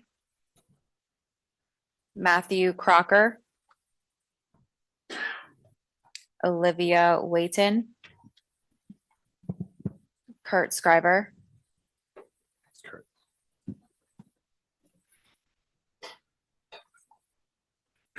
this close.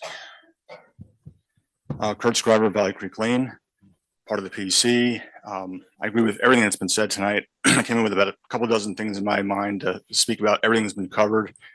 I agree 100%. I do have one question.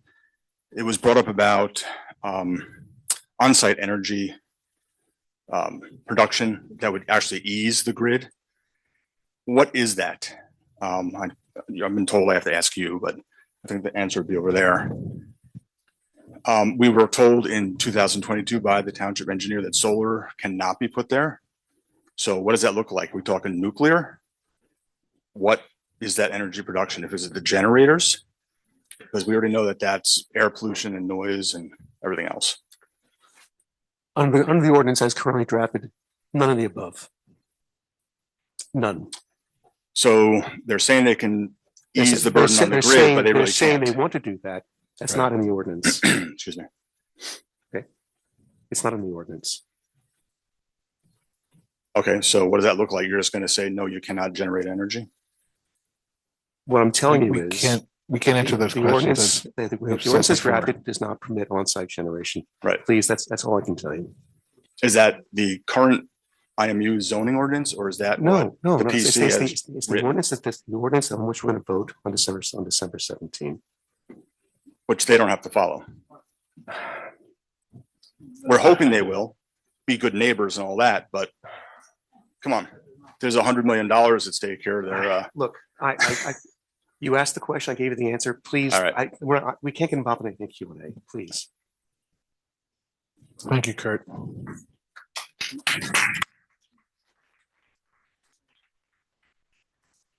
Brian Gary.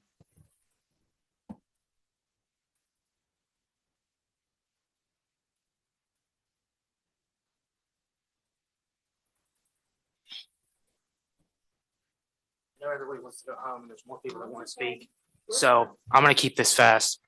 The officer back there has a small brick from Penhurst from a building that was bulldozed. Not sure which one. And for safety reasons, I understand why you didn't want me to bring that up here, especially with people being irate.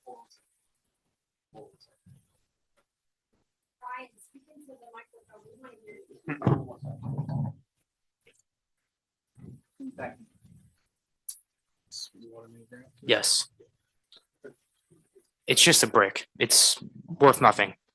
The only thing I'm asking is this what you want people that suffered at Penhurst for years and the history of it to be remembered as? Just a couple of bricks that maybe pop up in a museum somewhere because a data center decided to be built on the property? Now, I worked at Penhurst as an event staff member this past season, and I understand why people in the community get mad at the owners wanting to do haunted stuff back there. You know, it's a lot of noise and stuff. But a data center is far, far worse than that. And the only thing, I just want to say one more thing on here. I used to live in Limerick Township. Years ago, the old Epps Beverage property went up for sale. And they wanted to put a Walmart there. The community was outraged because it was in a residential area. The township took action on it. They listened to the people. They didn't politician their way out of questions. Mike McCloskey acted on it, and it did not get approved because it was too close to people's homes. Residential, I don't know the exact codes and all that. All I'm asking is, for the people of this community, can you please just be clear with them? I know you have to consider it. If they want to put a Walmart, Costco, anything on that property, you have to give it due consideration. I understand that, but can you please, before you arm me, can you just please just be clear with people? Because he said tonight the data center is getting built. Well, he said that in 2026. And last time I recollected, anytime there's a demolition, building anything, business permit, you guys have to approve it. And so is there already been approved preemptively and there's a non-disclosure agreement been signed? This Or I'm question's just been wondering. raised before. The answer is no. Okay, well, Nothing there's has been something decided. shady going on, Nothing is definitely. shady. No, Because no, you're just please, politicianing your way out of the please. questions. No, I'm no, just no. saying. What he said was, this question came up about It did an hour and a half before. ago. It did. He said, no, he's talking about the hearings will go forward in 2026. Well, he said building. Maybe he should rephrase his words a little better. He clarified that again. He clarified an hour and a half ago. Just the hearings will. Okay, can I finish now? Say it again, please. Can I finish now? Oh, the only thing, I'm just going to leave it this so other people can speak. Ake, don't know when your next elections are, but there will be accountability for people who disrupt and do not fight for the people that voted for them. And I think any Democrat, Republican, Independent, Libertarian, whatever you want to say, could get behind that, and we'll go against people that put them at risk and want to destroy history. I'll leave it at that. Thank you all. Have a great night. Thank you. Thank you.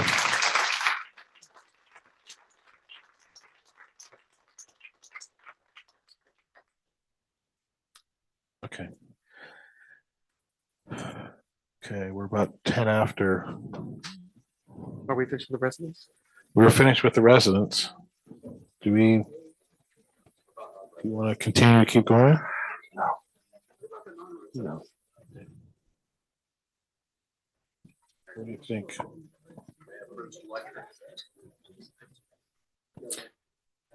Okay. There's 2,600 feet from this thing being built. I have the right to be heard. I just said not to, I don't want these outbursts. I don't want these outbursts. Hi, folks. Hey, Bob Bob. Palmer, Old Schuylkill Road, Spring City. I just have a quick question.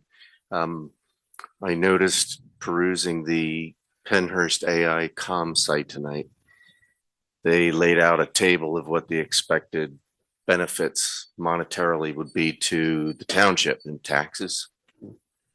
One of the things that struck me in there is the first line said 2.6 million square feet. We all have been talking about 1.3 million. What's up with that?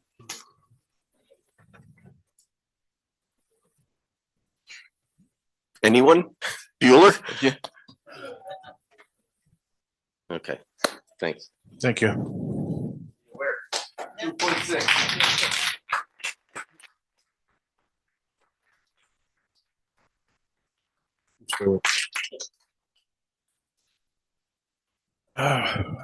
I will just open it up to see who else would like to speak here. The lady in the back there, you have your hand up with the glass. Yes, you. If you could please give your name, your address, and maybe which. Joey Vanderloop, 201 Bridge Street, Spring City. Okay. I apologize, I don't have this written down. I only discovered this about 10 minutes before I had to go to work and then come straight here. Well, first off, I want to address the Pennhurst AI site. It says that the property is closed off, underused, and offering little value to the community around it, which is incredibly disrespectful to the amount of historical preservation, research, and advocacy that we have done for the people who lived, suffered, and died at Pennhurst. Going off the website, they're also using very, very outdated photos from when Pennhurst was still abandoned. I would not trust the information on that particular website. That's not that's not the main thing I want to talk about, though. I actually want to talk about some information I found on the Ohio River Valley Institute website. They're an outside nonprofit organization. It's a group of research experts, lawyers, people specialize in specific policies and laws. They essentially work to find the research and data for policy meetings like this or for members of the community so people can be informed about things that might be happening in their community that they might not otherwise have the information for. They mostly specialize in the Ohio River Valley and in Appalachia, but they had a post 2 days ago, November 11th, which I thought was really, really relevant to what we're doing here, specifically to what the potential data center might provide, or what it says is going to provide to our community in terms of tax benefits and jobs. So this past week, Pennsylvania utility that serves the Pittsburgh area reported that the need for new electric generating capacity, mostly driven by data center growth, will cost existing Pennsylvania ratepayers $2.18 billion in the coming year. And this figure will grow by 2026 to 2027 to $2.75 billion. And that all might be okay economically if the data centers were expected to deliver more than those sums in the form of additional tax revenue, jobs, and incomes. But what's really interesting is that the data center industry itself does not seem to believe that's the case. In April of this year, Lucas Fikes of the Data Center Coalition provided testimony to the Pennsylvania Public Utilities Commission, where he presented an economic impact study with a consulting firm called PwC. They found that the data center, it contributed about $1.36 billion in state and local tax revenue.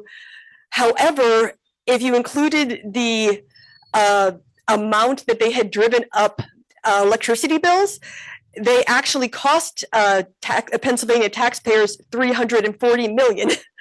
So the amount that they are generating in tax revenue was not only negated by the amount of increased electric bills, it actually put more, 340 million more on the shoulders of Pennsylvania taxpayers.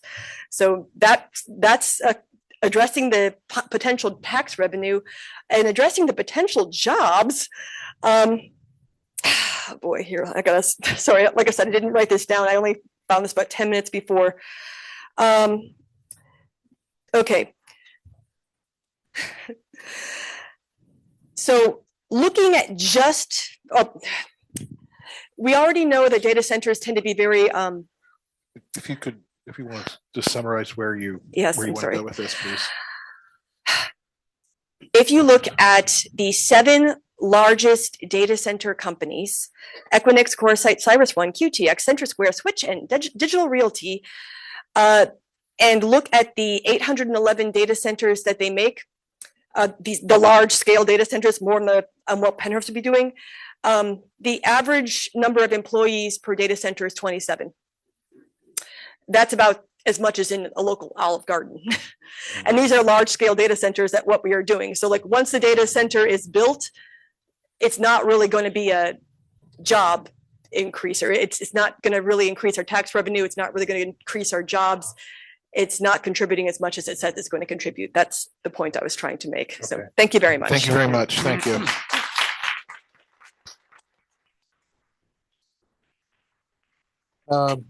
Lady with the hat, yes. Please provide your name, address, the township you're from. My name is Megan. I live on North Penn Street, and just want to talk a little bit about Where is that about? that backs up to the Indy Trail, that The map right Indy over Trail, there. okay. Yeah, so there's Church Street, there's North Penn. We're all a great community here. So I don't have a speech. I just decided I'm going to come up and talk about what I know. I'm a speech therapist and I work at the VA. And one thing that just kept popping up in my head today, talking about this, was I treated someone with mesothelioma. Do you guys remember the commercials? Oh, if you had this, file this lawsuit, blah, blah, blah. This man never got a cent because some weird stipulations and he did not qualify. But you know what? It wouldn't have mattered. I saw his oxygen tank have to go up to 6 liters. He couldn't breathe. He died because he was exposed to something that we know is in the soil. And there's no amount of money that's going to fix that. But I also want to talk about the Veteran Center because I do work there. I do treat patients with swallowing issues and breathing issues. And a lot of them were exposed to Agent Orange in Vietnam. They served our country and now are stuck with Parkinson's and dementia, and it is devastating. Once a month, I have conversations with families talking about, hey, your dad can't eat. He's on a puree diet and thickened liquids, but he can't eat that. He chokes when he eats. He needs a tube feeding. But you know what? That's not a life-saving measure. It's not designed to be long-term. It's expensive. It's painful. It does not reduce your risk of aspiration. And these people die. All the time I have these conversations, and there's no amount of money that's going to stop this. We don't know the long-term effects. We don't know. This hasn't been around that long. But why do this? They protected us. It's not worth it. Just protect them. We are residents and citizens of this country.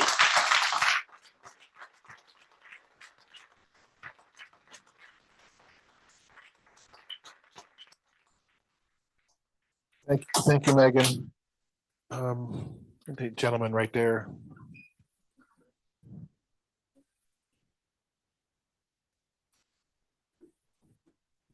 If you could please give us your name. Absolutely. Mark Stoudemire, 499 Schoolhouse Road, Pottstown, East Coventry, but 4 miles from the proposed project. I'll be brief because I appreciate the time for non-residents to speak. I also want for the record to know that besides the 2 gentlemen that financially benefit from this project, not one person up here has been in favor of this data center. How I see it, there's only 2 decisions to make for this. There's the right decision and there's the easy decision. The right decision is to say no to the data center or any future data centers, or restrict to make it almost not, non-profitable to have a data center here. In your very own mission statement, you promised to provide impartial governance for the common good, to preserve, protect, and promote the township's rural character, agricultural heritage, and historical resources and significance, to be vigilant and responsible stewards of the township's landscapes, waterways, and other natural and historical resources. This data center is the antithesis of your own mission statement. This data center will guarantee the destruction of the very integrity and prosperity of East Vincent. It is not a myth. Data centers are responsible for the high electrical rates. The 6% PICO just put in place 2 days ago was because of data center connections, and it will go up even more by 2030. Water usage also suffers. As someone who has a cousin near the Virginia data centers, those people down there have to drill new wells, and their property values have plummeted, that the only people willing to buy the property are the people that own the data centers. Amazon has even hidden and only got leaked by The Guardian how much water actually goes into these data centers and the dry wells and aquifers and contaminated groundwater that goes into it. So I entrusted you guys. You guys seem very responsible. Please back the residents of East Vincent, where my kids go to Ducklings, Spring City. And I appreciate the time tonight. Thank you very much. Thank you.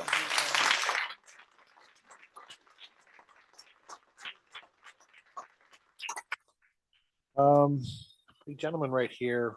Yes.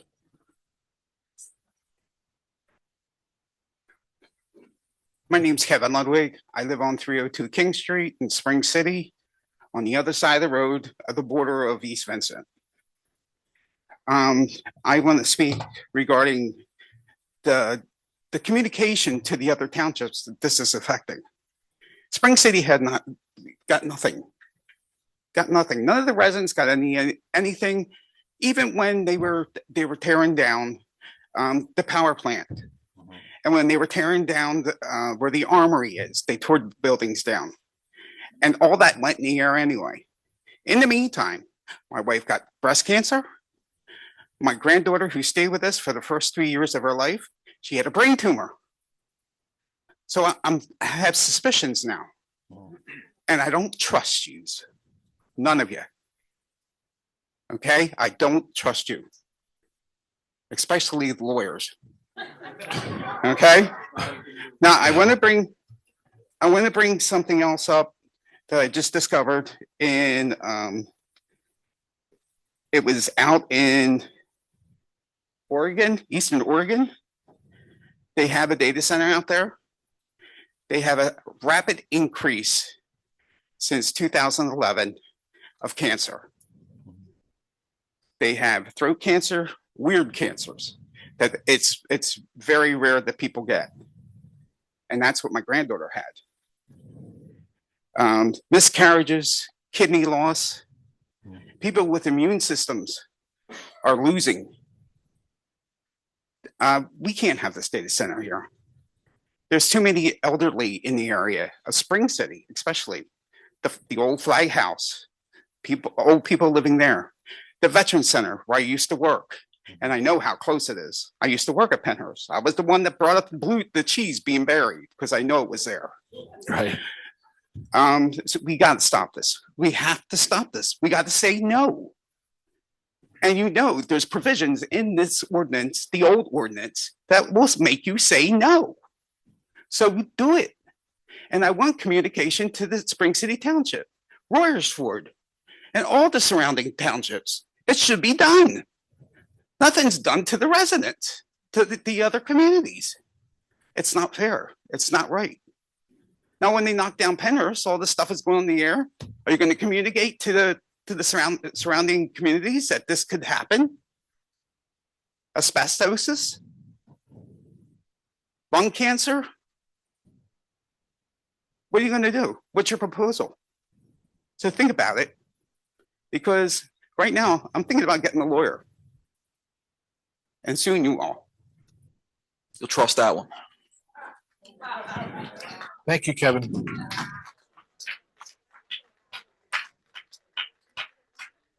Lady in the back.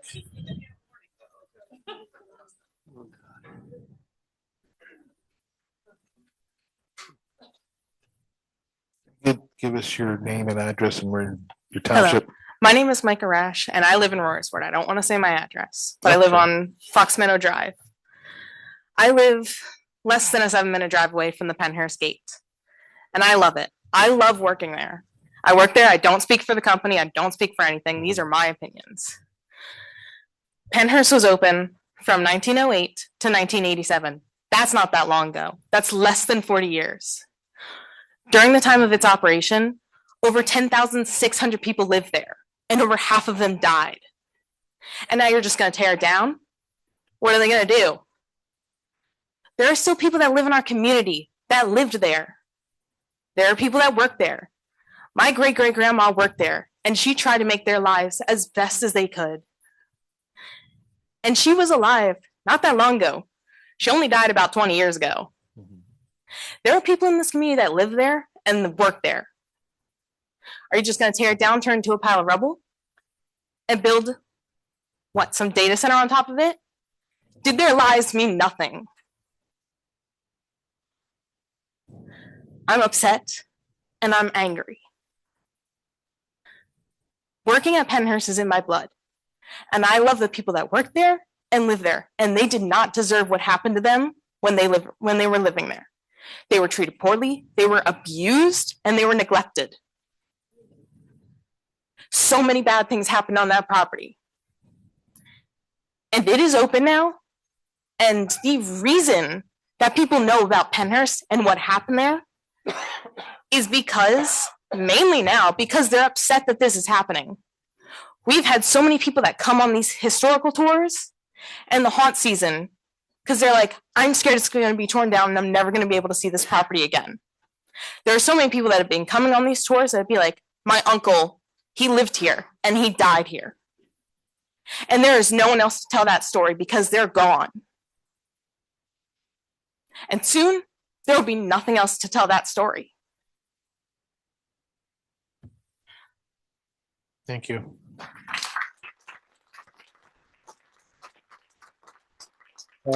Gentleman right here. Great. Yes. At some point. Well, I'll let this gentleman talk and then we'll talk about time. My name's Sullivan Sturman. I live out in Cochranville, Pennsylvania, so a bit of ways away. I'm a geoscientist by trade. And I just was sent a couple of things regarding the phase 1, phase 2, act 2 clearance that I'd like to see if we can clear up here. I have a DEP memo from May 1st talking about how the phase 1, phase 2 submitted by Penhurst LLC was, well, Pannoni and Penhurst LLC was not complete. It was deficient. Now, there has been no record of these deficiencies being addressed. Looked at the DEP's database today, and it still says that since this memo was sent, there's been no change, no things submitted for that. And I understand that there was on November 20th, 2025, this year, a letter that went out regarding this, because I know Katie Muth came up and was talking about this recently. Now, my problem with this letter is it's saying that, and this is some really complicated stuff. I don't expect this to be easy to parse for everybody, but this letter is saying that everything's actually fine, that the DEP's memo was too technical for people to understand. However, it also admits that the person reading over this didn't look at the phase 1 or 2, only looked at the DEP technical deficiency memo, which lists a number of pretty egregious technical deficiencies, including not having enough groundwater sampling done. You need to do 8 quarters of groundwater sampling for it to be followed by the regulation, and there was 1. So 8 quarters would be 2 years of sampling. I've done it before. It's pretty boring work, but you got to do it. And that the screening, the well construction wasn't done properly for that to be done. Now, that's a lot of technical stuff to basically say you can't determine if this site doesn't need remediation or not based off of this information, because it's like your doctor telling you, you don't have cancer. I did the test wrong, but it came back negative. And I'd like to know if I heard today that the Penhurst LLC is saying that they're going to be getting clearance soon. Have they submitted any reports to the township? Have they? Just would like to correct it. They did not say they were getting clearance soon. Okay. Regardless, have they submitted any reports, any groundwater sampling, any of the stuff to remediate this is being done? Because I mean, this is a 2-year process minimum to get 8/4 of groundwater sampling. You can't speed that up. That's like 2 years of work that needs to be done before you can say, we have phase 1, we have phase 2, we've done our due diligence. Is there anything saying that that's being done? Any stuff sent? Because I mean, if you look at the DEP's site, there's been nothing done on this since 2020. You guys have anything? No? Well, it would go to DEP, but they also have to notify the municipal township and absolutely the people here. That I think I don't want to speak for Mr. McHugh, but as I understand it, they have engaged environmental engineers to address the technical deficiencies. I don't know what work has been done or not done. No, I understand. But point well taken. And whatever time I have left, well, I'd like to yield to Magdalena. Well, or can I not do that? We're not going to do that right now. We're going to have a quick discussion here about continuing the meeting. But thank you very much, Sullivan, for your comments. Thank you.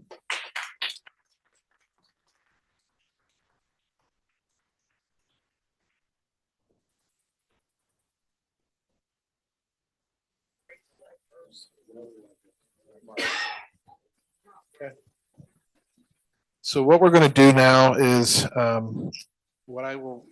we're going to be adjourning the meeting soon, but what I want to say is we're going to have a meeting again on the 17th. There may be additional meetings, so definitely will be into the new year on this topic. Please come back, keep bringing your issues and your comments, and we will try to get all the answers for you as we can, as we learn more. I want to thank you all for attending tonight. I'm going to provide a motion to adjourn. Okay, you second that? All in favor? Aye. Craig, why don't you find out how many more people want to speak? Craig, how many more people do we have?